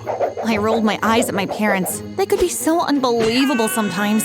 Hi, my name is Lisa, and I'm from South Korea. You'd think being a K-pop star and Taekwondo champion at the same time would be a dream. But for me, it was a literal nightmare. Because of my parents, I had to juggle these completely different lives, and it was exhausting. One time, I even had to do a Vogue interview in the middle of a fight. For many years, I managed to scrape by with juggling these two lives. But when I turned 16, things reached their boiling point. About the only time I really felt at peace was when I was in school studying my favorite subject, science. One day, I was working on this cool new invention that would filter water for the homeless when suddenly Mom burst through the door. Lisa, you have a photo shoot in 10 minutes. Come on, the helicopter's waiting. Here we go again. Mom, you can't just barge in here. I was cut short by Dad leaping in through the open window like a Spider-Man wannabe. Lisa, a sports magazine wants to do an interview with you right now. Let's go. And to make things worse, the paparazzi appeared. Lisa, you won't be able to manage K-pop and Taekwondo forever. Which career will you pick? Come on, Lisa, pick K-pop. No, pick Taekwondo. In all the mayhem, I tried to back away but accidentally knocked over my invention. It shattered to pieces. That's when I lost it. I've had it with all of you! I grabbed a paparazzi's camera and smashed it under my foot and left them all gaping at me like a bunch of fish. The very next day, my angry face was on the cover of every magazine in the country. The media said I was becoming too violent and should be canceled. Her K-pop career could be ruined because of this. This is all your fault. You're the one that hired a helicopter. She could be banned from Taekwondo because of you. Enough! I can't keep living like this. I can't make both of you happy. I can't keep juggling these different lives. So I need to make a decision. Away from you two. Despite my parents' protests, I needed to get away and find a clear head so I could finally decide what career path I should focus on. I left Seoul that same day and moved to the countryside where my Aunt Sung lived. We used to hang out a lot when I was younger, but since my K-pop and Taekwondo life grew and grew, I saw her less and less. As I arrived at her house, I glanced at my new reflection. I had to wear a disguise so people wouldn't recognize me. It was crazy how different I looked. I was really looking forward to finally having a break. Aunt Sung, I've arrived! I screamed in shock when I found a stranger tying Aunt Sung to a chair. Get away from her, you creep! I charged forward and tackled the guy, but Aunt Sung shouted at me to stop. Sweetie, it's fine. He's not harming me. This is Yoo-jun. He's painting a portrait of me, and I asked him to tie me up. It's symbolic. Yeah, now, can you get off me? Oh, sorry about that. Eugen stood up and glared at me, but I was speechless because he was so handsome. Is that how barbarians say hello? Barbarian? What was I supposed to do? I thought you were kidnapping my aunt. It's just a misunderstanding. Tea, anyone? I'll come back later, when there won't be any civilized girls attacking me.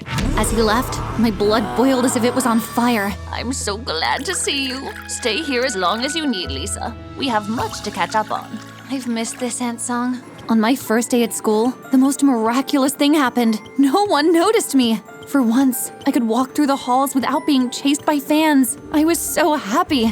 My first class was chemistry, and we had to make a mystical cloud from hydrogen peroxide. The girl next to me must have mixed the wrong liquids, because suddenly there was an explosion, and we were both covered head to toe in foam. Oh my god, I'm so sorry. Here, you can slap me if you want. I totally deserve it. Slap me. Slap me. Whoa, relax, Tiger. I'm not gonna slap you. It was an accident. I thought nerds were supposed to be smart. You both look like dessert. One more word, and this dessert is going to fry your butt in hot oil. Later in the cafeteria, Hannah came up to me looking nervous. Thank you for defending me back there. You're welcome. My name is Lee. I stopped myself just in time. I forgot I had to start giving a fake name as part of my disguise. Linda. My name is Linda. Do you want to sit and have lunch with me? You want to have lunch with me? But you're so pretty and I'm just an ugly nerd. Don't ever call yourself that. You're beautiful just as you are. People should stop caring about their looks all the time. It's the heart that counts. So come and sit with me, Hannah. We instantly hit it off. Even though Hannah didn't have many friends, I didn't care. She was super funny, and I was happy to have a normal friendship for once. One day, we were chatting in the hallway at school, and I noticed she had a poster of me in her locker. Oh, are you a fan of Lisa? Are you kidding me? She's my idol. She's so talented and beautiful. She's just perfect. Hannah continued fangirling over me, and it was surreal. She had no idea the person she was talking about was standing right next to her. Then, a deep voice spoke up. Really? Lisa's your favorite artist? She's such a fake. The mystery man shut his locker, and I was stunned to see it was Eugen. Oh, it's you. You shouldn't eavesdrop on people's conversations. Now that's barbaric. How can you say that? Lisa is literally my hero. Lisa doesn't really love K-pop. You can see it in her eyes. She's lost in there. You don't even know her. You don't know anything. The eyes don't lie, Chico. Eugen shrugged and walked off, but I was still a little shaken. Was he right? Did I always have a lost look in my eyes when I performed? My thoughts were interrupted when Hannah poked me. I've heard rumors about him. Supposedly, his parents died in a house fire that he started. And he's the leader of a criminal gang. And he even eats bullets for breakfast. I'd stay away from him if I were you. You don't have to tell me twice. He's super annoying. One time at soccer practice, I noticed him staring at Hannah. And no matter how much I glared at him, he wouldn't stop. I think you need to work on your creeping skills. Why are you staring at Hannah? Creeping skills? I'm not staring at Hannah. Eugen scribbled in his book again, and I snatched it away. You need to apologize to her, because this behavior is… I froze when I saw the drawings in the sketchbook. They were all of me. You were drawing me? I thought you hated me. I don't hate you, and I was drawing you because beautiful people are easier to draw. Okay, where did that come from? Eugen thought I was beautiful? Before I could say anything, Hannah grabbed my hand and pulled me away. Linda, Coach is calling you.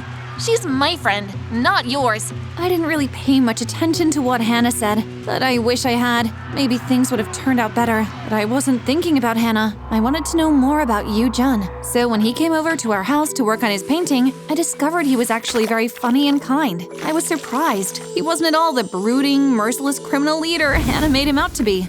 This painting needs something else to give it that extra oomph. How about bananas flying in the background? I like it. Bananas flying with bow ties. After that, we started hanging out more and more. One time, we were hanging out at the park, and Eugen was drawing portraits of me. You know, your face is really similar to Lisa, the K-pop star. What? No, don't be silly. We don't look anything alike. Quickly, I tried to change the subject. You know, I heard a bunch of rumors that you're a criminal gang leader. Ha! I've heard those same rumors. They started when a student saw me talking to a police officer after I found a cat stuck up a tree. Rumors spread like wildfire in small villages like this. Did you believe the rumors? What? Me? Believe those rumors?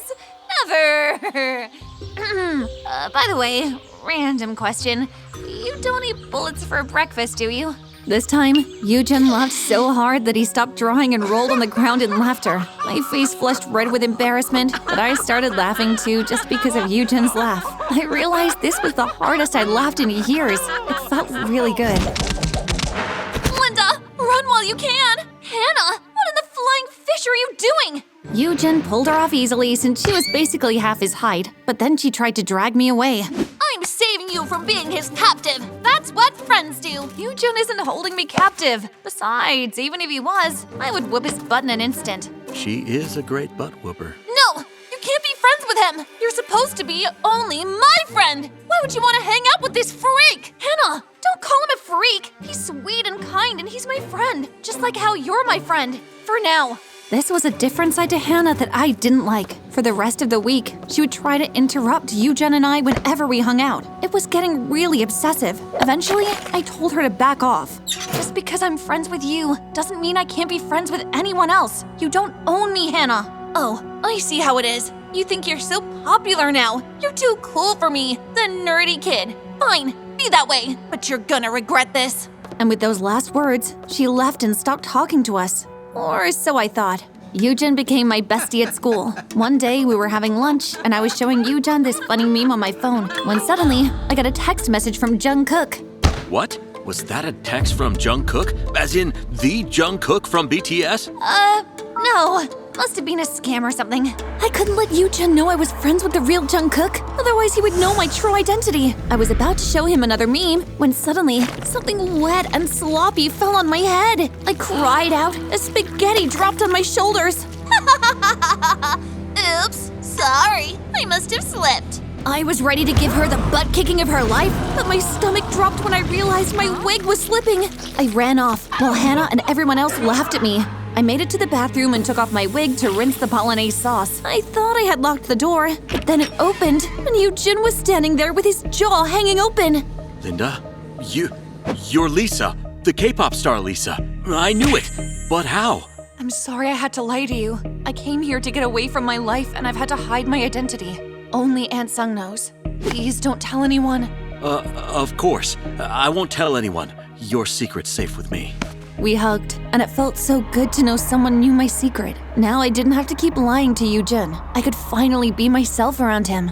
That night, we arrived at my house to tell Aunt Sung that Yujin knew about my identity. When we walked in, we found her unconscious on the floor. We quickly rushed her to the hospital, and the doctor said she had been poisoned by the dirty water. Why don't you have a filtration system to clean the water? We don't have any funding. There's nothing we can do. I'll see about that. I remembered my first water filtration invention I had made ages ago. It took a while, but eventually I managed to replicate it and had it installed at the well. I did it anonymously so I didn't bring any attention to myself.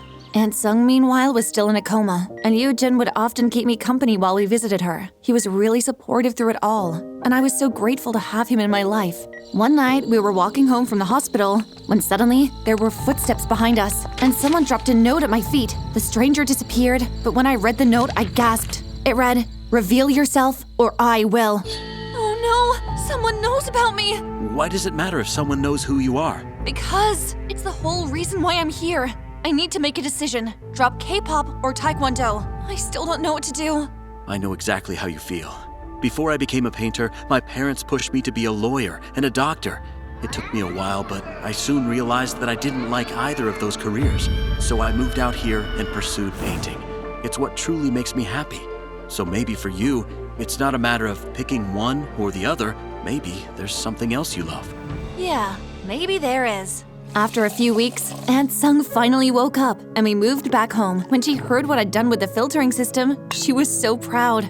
This is incredible, Lisa. I didn't know you were a scientist. I've always loved science at school.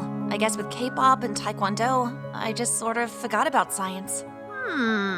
Maybe you should think about taking it back up again. You've made an excellent start here. Before I could say anything, the window glass shattered. and a horde of paparazzi poured in. Lisa, why are you hiding? Are you quitting K-pop or Taekwondo? Get away from her. You can't barge in here like this. How did you even know I was hiding here? Someone named Yu Jun told us. He said you were hiding under a fake name in disguise. We had to pay him a big reward for the details. I felt like my whole world had crumbled to sand. How could you? I opened my heart to you! Lisa, I swear, I have no idea what they're talking about. I'm such a fool! Hannah was right! You're nothing but a lying, freakish criminal! Everyone, out now! Especially you! I had to get out of there as soon as possible. When I arrived back in Seoul, my parents flooded me with K-pop and Taekwondo. It's like I'd never even left. They hadn't changed at all, but they had no idea I had become an entirely new person. So when I walked into the Taekwondo stadium, instead of starting my fight, I ran off and grabbed a mic and addressed the world. Stop. Lisa, what are you back doing? to your fight. Mom, Dad, there's something I need to tell you. You want me to follow in both of your footsteps. And for a while I thought I could, but a former friend helped me discover the obvious. I don't even like K-pop or Taekwondo. You asked me to make a decision to drop one or the other, but I'm making a different decision. I'm dropping both to pursue science. These other things are all about me and my ego. With science, it's all about helping other people. I'm sorry to disappoint you, but I won't be your puppet anymore. My parents looked like two shocked goats as I dropped the mic and walked out. I felt sorry for them, but also free. I realized I could do whatever I wanted now. That evening, when they knocked on my bedroom door, I expected to get the scolding of a lifetime, but instead, they both hugged me tightly. We just wanted to say. How sorry we are. I guess we were so caught up in what we thought was best for you that we forgot you had a life of your own. So, you'll let me pursue science? What? Of course not! Science is such a nerdy subject. What about fashion? Psst, fashion. She should be studying engineering. I glared at them until they finally relented. Of course you can pursue science. You're a smart girl, Lisa. No matter what you do, we'll support you. Your mother's right, for once. You have my full support to pursue science. Thank you for understanding. Now you just need to work hard so you can go to Harvard. No, Cambridge. Harvard! Cambridge. My parents weren't gonna change overnight, but the fact they let me pursue science was a good start. My K-pop and Taekwondo days were over, and now I could finally do what I actually loved. I went to neither Cambridge nor Harvard. Instead, I attended a uni in South Korea and studied biomechanical engineering. One of my projects even received national recognition. At the awards ceremony, I was shocked to see Hannah in the crowd, but when she spotted me, she immediately started running. Wait, Hannah! Don't beat me up! Why would I do that? I'm happy to see you. I actually owe you an apology. You were right about Yu-jun. He betrayed me and you warned me about him, but I didn't listen. I hope you can forgive me. You don't know anything! Hannah, what aren't you telling me? We're friends. You can tell me anything. We can't be friends because I have a confession. Yu-jun never told the paparazzi about you. I did. I used Yu-jun's name so it would look like he betrayed you. I saw you in the bathroom when you took off your wig, and I was the one who left the threatening note. What? Why would you do all this? Because I was jealous of Yu-jun. I wanted you back as my friend. I'm so sorry. Now you know why we can't ever be friends. I've ruined everything. I was speechless, but I knew what needed to be done. It was the opposite of what I would usually do. It's okay. I know you've had a tough time at school, and all you wanted was a friend. Well, I can still be that friend. You mean it? Wait, are you going to kick my butt first? My butt-kicking days are behind me. I said goodbye to Hannah and left the award ceremony immediately because I realized I had to find Yu-jun and apologize to him. The last time we spoke, I had called him a traitor when really, I was the one who had betrayed him. I got home, but when I walked in, Yu-jun was waiting in the living room. Yu-jun? Lisa, I didn't betray you. I know. Hannah just confessed. She's the one who framed you. I should have believed you. Without you, I never would have realized my true dreams. I guess we both found our true dreams in the end. You mean your painting? Try again. My true dream is much more beautiful. Yu-jun leaned in, and we kissed like we were in some kind of fairy tale. And we were. I started off following my parents' path, but now I was writing a story of my own making, and it was off to a great start. Music blared from the television as I danced and sang to the songs of June. Who is June, you ask? Only the most famous and talented singer ever to walk the face of the earth. Hi, Hannah. Mom stepped into the living room and grabbed the TV remote from the sofa. She moved as if to change the channel, and I reared up like a tiger. Mom, don't you dare! Excuse me, did you purchase this television? Mom turned the television to one of her sitcoms. I snatched the remote and changed it back. I was here first, and I'm watching June. Mom tried to grab the remote from my hand, but I held on tightly. I bit Mom's hand. Hannah! With the remote in hand, I ran to the front door and threw the remote outside. When Mom went to get the remote, I locked her out of the house. Now, no one was going to disturb me while I was watching June. Hi, my name is Hannah, and I'm from New York. I've been a fangirl of June for as long as I could remember. I have all of his music, his merch, and even a 6-foot poster of him over my bed. Yeah, I know June has never revealed his face, and I have no idea what he really looks like, but his voice is so mesmerizing. And besides, what girl doesn't love a bit of mystery in her life? As a fangirl, it's my duty to bring up June in as many conversations as I possibly can. So one day, when Mrs. Joseph, my English teacher, asked the class, "Who makes you happy?" it was only right that when I answered, I'd answer with June's name attached to it. Mrs. Joseph went around the class taking answers from the other students. And when she got to me, I stood confidently. June makes me happy and cheerful because of the amazing music and videos he produces. June! I rolled my eyes. Bianca and I knew each other since kindergarten, and we were actually friends from preschool to primary school. But in high school, she fell into the popular crowd, became a netballer, and became really mean. Our friendship died soon after that. June will never like a loser like you. June could be standing right in front of you, and he'll never see you because you're so boring. All the popular kids began to laugh. I turned red as a cherry as I sank into my chair. I hated Bianca. Hey, Bianca, the only reason anybody notices you is because you're loud and obnoxious. Well, it could also be those uneven bangs, but hey, I smiled. Aiden was my best friend, and I always knew I could count on him to back me up. Bianca touched her hair self-consciously.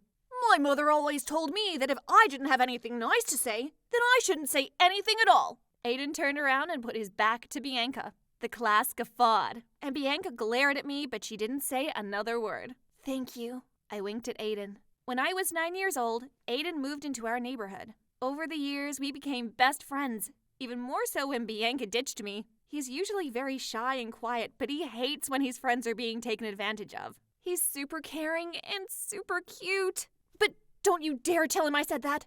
That's between us, okay? The bell rang and the students filtered out of the classroom. As we walked to our lockers, Aiden turned to me. So, what is it about this June character that has you so head over heels about him? Well, not only does he have an amazing set of pipes, he also does a lot of charity work, which shows that he's caring and thoughtful. How can you like someone without even seeing who they really are? I mean, what does he have to hide? He's always wearing that ridiculous mask. Did you ask me about June to make fun of me? I love June. I feel as though I'm connected to him. That's more than I can say for you right now. I turned to walk away, and Aiden held my hand. Look, I'm sorry. I didn't mean to get you upset. You know, I hate it when you're mad at me. Well, stop saying things to get me mad at you. It's really quite simple. We laughed. Another bell rang.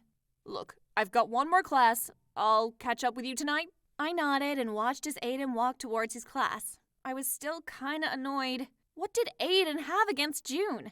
Aiden was always supportive of me and motivated me in everything I did. Was he jealous of my fan crush on June? I hustled home because I wanted to get started on my history paper.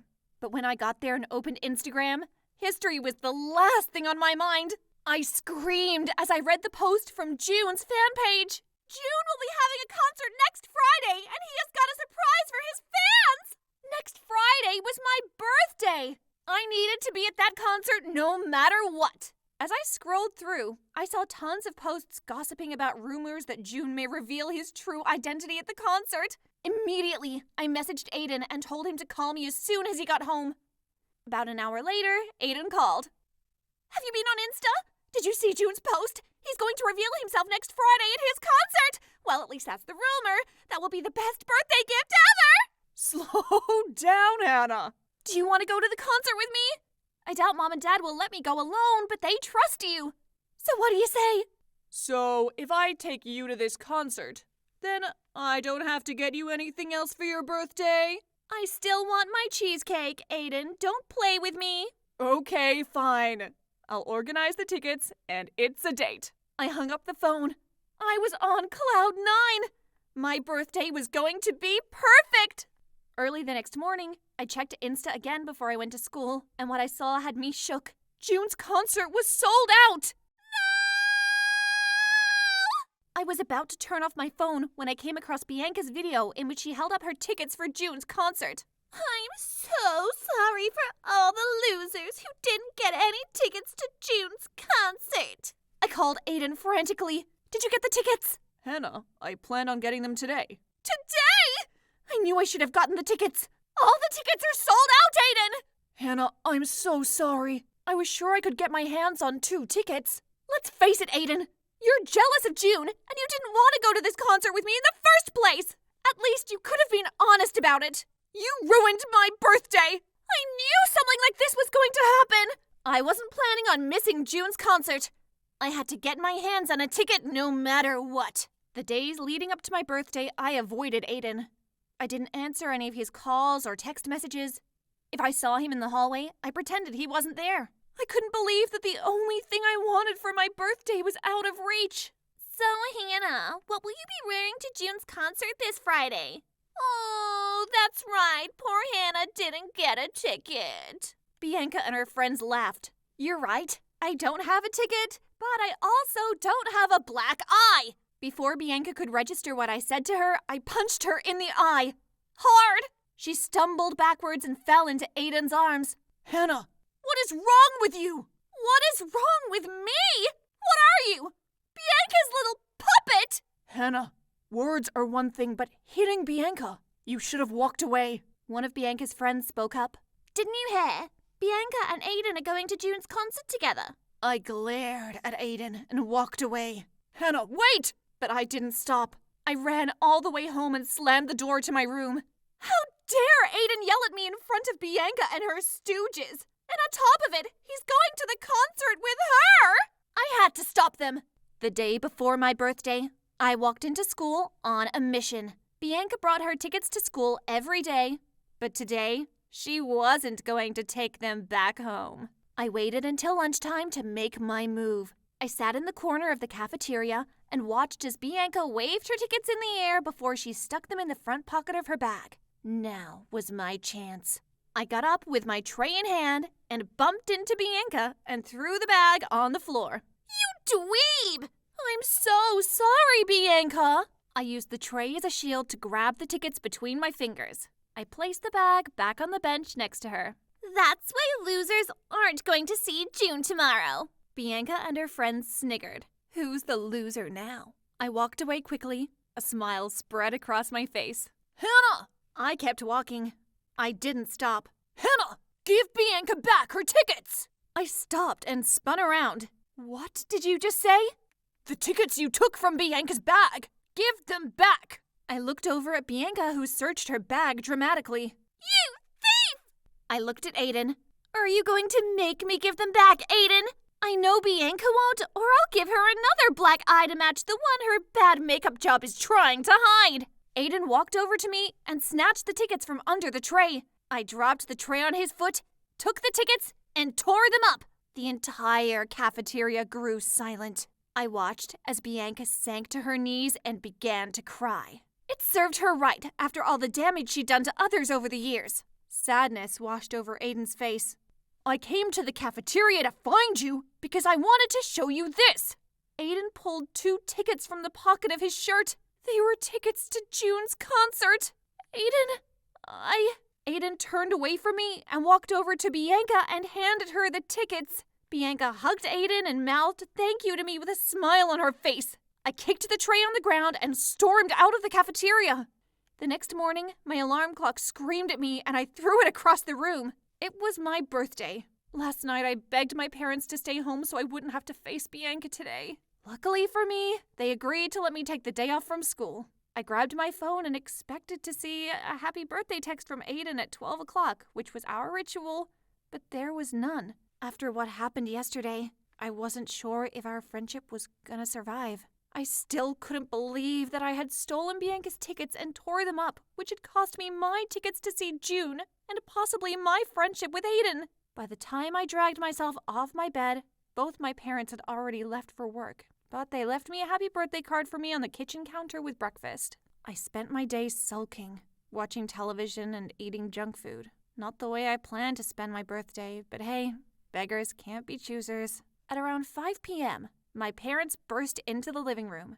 Mom held a large rectangular box in her hand. Happy birthday, sweetheart! They looked on eagerly as I slowly opened the box. In the box was a beautiful red dress and one concert ticket for June's concert. In the box was a note. Happy birthday. I hope you wear this for tonight. I'm sure you'll look beautiful. My eyes widened as I clutched the ticket in my hand. Is this for real? My parents nodded and I jumped up from the sofa and hugged them. Thank you! Over the next few hours, Mom helped me with my hair and makeup as I got ready for the concert. I couldn't believe that I was actually going!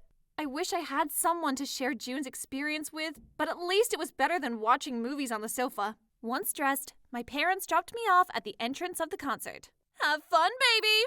Mom and Dad gave me a little wave before they drove away. Nervously, I walked towards the gate and stood in line with the rest of June's fans who were chatting excitedly. When I got to the head of the line and handed over my ticket, the guy looked at me and then called over one of his associates. My heart skipped a beat. Was something wrong with my ticket? Is something wrong? The guy behind the counter said, No, but we've been asked to personally escort you to our VIP section. VIP? My eyes twinkled. The man smiled and nodded. His associate walked up to me and introduced himself as Brian. As we walked through the crowd, I spotted Bianca, who waved. I'm off to VIP! The look of awe, followed closely by disgust on her face, was worth it. I placed an L on my head and smiled at her. I knew it was a bit mean, but it felt so satisfying. But where was Aiden? I expected him to be draped on Bianca's arm like every other boy that ever went anywhere with Bianca. I soon forgot about Bianca and Aiden when I arrived at the VIP section and took my seat. The VIP had food, drinks, servers, but I was too excited to eat or drink anything. About 15 minutes later, the lights dimmed.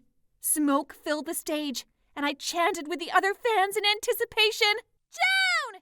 June! June! The crowd roared when June stepped onto the stage and began to perform. I sang all his songs word for word. I couldn't believe that this was really happening. Then something happened that changed my life forever. After his final song, June addressed the audience. I'd like to thank you all for joining me tonight and making this concert a success. The crowd cheered. Tonight is the birthday of someone who is very special to me. I did this concert with her in mind, and yes, the rumor of my big reveal tonight is true. Help me count down and then I'll remove my mask. As the crowd counted down, anticipation and excitement filled the air. 3, 2, 1! June pulled the mask off his face, and I gasped. Aiden! Suddenly, the spotlight shone on me. I spent all this time hiding, afraid of telling people who I was, scared of what they'd think. But when I thought of my friendships, I realized that I was keeping a part of me hidden, and I didn't want to do that anymore. Aiden looked directly at me. Hannah, you mean the world to me. I chose my stage name based on the month we first met. You have changed my life in so many ways. Aiden jumped down from the stage and walked towards me. My heart fluttered as our eyes met. He held my hand. I'm sorry that I made you feel as though I didn't care. The fact is, I care about you. A lot. I'd love to take you out on a real date, if you'd let me. I nodded my head, too afraid to speak. Aiden leaned in and kissed me in front of thousands of people. Our first kiss! The crowd cheered. Aiden pulled away. Happy birthday, beautiful. Then he kissed me again. Ethan and Sarah walked past me, laughing and giggling to themselves. I could feel my blood boiling inside. What was he doing with her? He should be with me. Sarah had never liked me, and the feeling was mutual. I guess you could say we were arch enemies. That's why I hated the fact that she was dating Ethan. Everyone knew that I had always liked Ethan. We had known each other since we were 5 years old, but we had never dated. When Ethan started going out with Sarah, she couldn't wait to let me know. "Did you hear, Belinda? Me and Ethan are official," she said. I knew she was gloating. I didn't care what it was going to take. I had to find a way to steal him from her. But before I go on, make sure you like and subscribe and hit that notification bell so you don't miss out on any more crazy stories. I spent all the next weekend trying to come up with a plan to get Ethan for myself. I knew that he wouldn't just dump Sarah. It was obvious they were madly in love. It did cross my mind that I could kidnap Sarah, but then I realized that that would be a pretty crazy thing to do. Then it came to me. I had always been a bit of a computer whiz kid. Maybe I could use my computer skills to hack into the school computer system and change Ethan's grades. I knew that Ethan hadn't done very well in his end-of-year exams. I felt sure that if I changed all his grades to A's, then he would want to date me. After school the next day, I saw Ethan walking home alone. I ran to catch up with him. "Hi, Ethan," I said. "Oh, hi, Belinda," replied Ethan. "Hey, do you want to know a way to get straight A's this year?" I asked him. "I wish. My parents are going to be so mad when they see my end-of-year report. The highest grade I got was a D. What if I told you I can find a way to change all your grades to an A? Really? You'd do that for me?" "Of course I will. But there is one condition." "What's that?" "You start dating me." "But I already have a girlfriend." I told him that he would have to dump Sarah if he didn't want to get into trouble with his parents. At first, Ethan was hesitant. I could tell at that moment that he really liked Sarah. But then I could see his mind working when he realized how his parents might react when they found out he got D's in his exams. And then he nodded at me, even if it was reluctantly. So that's what he did. Ethan told Sarah they were over, and he started dating me. The first time Sarah saw us together wasn't very pleasant. "Ethan, what are you doing with Belinda?" Sarah asked. Ethan looked like he didn't know what to say, so I spoke instead. "We're dating now," I said smugly. "I can't believe it," Sarah cried. "Ethan, what happened to us? We were perfect for each other." Then she turned to me. "What did you do to get him from me? I know you must have meddled somehow. I bet you made up some lie about me, didn't you?" "Come on, Ethan," I said, pulling him with me. "She's crazy. Let's not waste any more of our time on her." At first, things went really well with Ethan. I felt really happy he was my boyfriend. But looking back, I think that was mainly because I was just glad that I got one over on Sarah. Soon, the novelty of dating him began to wear off. He wasn't really my type, to be honest. Actually, he was quite boring. All he ever wanted to do was sit at home playing computer games, week in, week out. I was the complete opposite of him. I hated staying at home, and I hated playing computer games. I wanted him to take me to the movies or to a nice restaurant. But whenever I suggested we do something, he always had some reason for not being able to go. Finally, after another boring evening sitting in his house, I decided I was going to end it with him. "I'm sorry, Ethan, it's just not working out." Ethan was fine about it.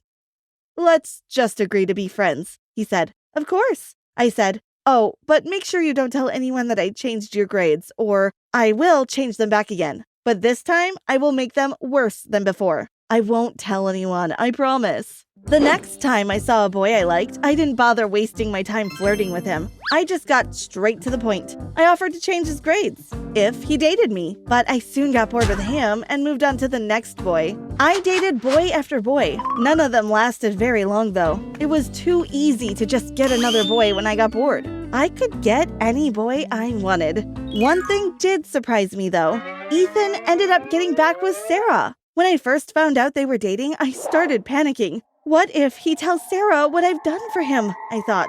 I decided I would have to speak to him. The first chance I got, I went up to him and whispered in his ears, "Don't forget your promise, or you're going to get a fail in every subject." "Don't worry, I haven't told anyone," he said. "Your secret is safe with me." After our conversation, I stopped worrying about Ethan, which is why it came as a big shock when I bumped into Sarah at school the next day. "I know what you did," she said. "I know that you've been changing all the boys' grades so that they will date you." My heart sank. I couldn't believe what I was hearing.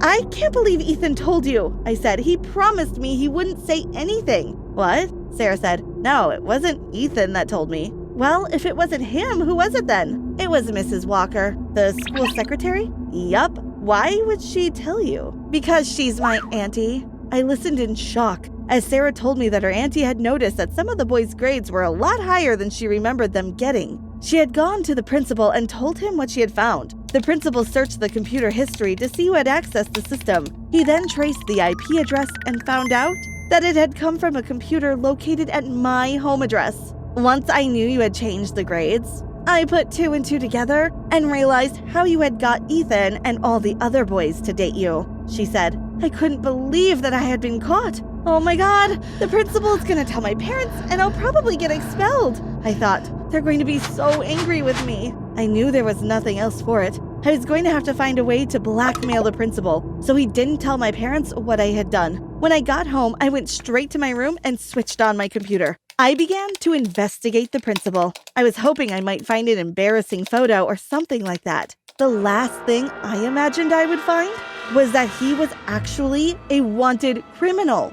It was all there in black and white. He had escaped from prison and was on the run. The FBI had been looking for him for almost 5 years. I had no idea how he had managed to evade them for so long, but this was just what I needed. When the bell rang at the end of school the next day, I waited around until everyone else had left the school building. I went straight to the principal's office and knocked on the door loudly. "Come in," said the principal. I walked into his office and sat down at his desk. He looked a bit shocked to see me. He probably thought that I was there to ask for forgiveness. But he was wrong. "I know. You're an escaped prisoner," I told him. His face turned white. "You better not tell anyone what I've done, or I will call the FBI and tell them where you are," I said. "Okay, you win," he said. "I won't tell anyone." I felt like a weight had been lifted off my shoulders. Finally, I could relax again. Everything was going to be okay. I was just about to leave his office when suddenly the door burst open and the room was filled with FBI agents. "Put your hands in the air," one officer shouted. The principal did as they said. They put handcuffs on him and let him out of the school building. As he went out, he turned to me and said, "This is all your fault, Belinda. You're going to regret what you've done to me." I was so confused. I hadn't told the FBI yet. Why were they here? I looked at Mrs. Walker standing in the doorway. "What just happened?" I asked her. "I overheard you blackmailing the principal," she said. "I called the FBI and told them everything." "What? Why would you do that? My life is going to be ruined now because of you," I screamed at her. We found out at school that the principal had been taken back to prison. Mrs. Walker ended up calling my parents and telling them everything that I had done. "We're so disappointed in you, Belinda," said my dad when he came to pick me up. "You're grounded for a month." When I went back to school, no one would speak to me. Sarah had told everyone that I had been changing grades and that I had tried to blackmail the school principal. It was a pretty miserable time for me. It was towards the end of term, and I was walking home from school all alone. Nobody wanted to walk with me anymore. Suddenly, I felt a strange sensation. I was sure someone was following me. I turned around, but I couldn't see anyone at all. I carried on walking and was almost home when I felt someone grab me from behind. I couldn't see who it was. They put their hands over my mouth and blindfolded me. The next thing I knew, I was being pushed into a car. I tried to scream, but the hand over my mouth just stifled the sound. We drove for about 10 minutes and then the car stopped. Someone took me out of the car and led me into a building. Someone took off the blindfold. The glare from the light blinded me for a few seconds, but eventually everything came into focus. 2 men were standing in front of me. "What do you want with me?" I cried. "Please, don't hurt me." "Do you remember what you did to your school principal?" one of the men asked. I felt the fear rising up inside me. I remember the principal's words as the police were taking him away. "I'm sorry," I said. "I wasn't going to tell the FBI. It was all a mistake." "Well, it's a mistake that's going to cost you a lot," the other man said. "Now you just sit here and don't make a sound. We will be back in an hour." They left the room and I heard the sound of the key in the door. I had no idea what they were going to do with me, but I knew that I had to try to find a way out of there. Luckily, they hadn't tied me up. I looked around the room, but the only way out was through the locked door. It was no good. There was nothing I could do. I had no choice but to just sit there and wait for them to come back. It wasn't long before I heard the sound of the key turning in the door. I took a deep breath. This was my only chance. When the door opened, I was going to try and make an escape. I stood up, but when the door opened, it wasn't the two men standing there. It was Ethan. Ethan, what are you doing here? I asked. I've come to save you, he said. Quick, follow me. I didn't wait around a second longer. I ran out the door and followed Ethan outside. We ran down the street as fast as we could. We had to get away before the two men came back. Eventually, we were out of breath and had to stop running. Then we hid in a shop doorway. How did you know where to find me? I asked Ethan. I was walking behind you on the way home from school, and I saw the men bundling you into the car, he said. So I followed them and waited outside the building. When I saw them leave, I went inside the building. I couldn't believe they had left the key in the door. You've saved my life, Ethan, I said. What can I do to repay you? There is one thing I would like. Anything. I want you and Sarah to put everything behind you. I want you two to become friends. The thought of being friends with my arch enemy was disgusting to me, but I really didn't have a choice, did I? So now Sarah and I are doing our best to become friends, for Ethan's sake.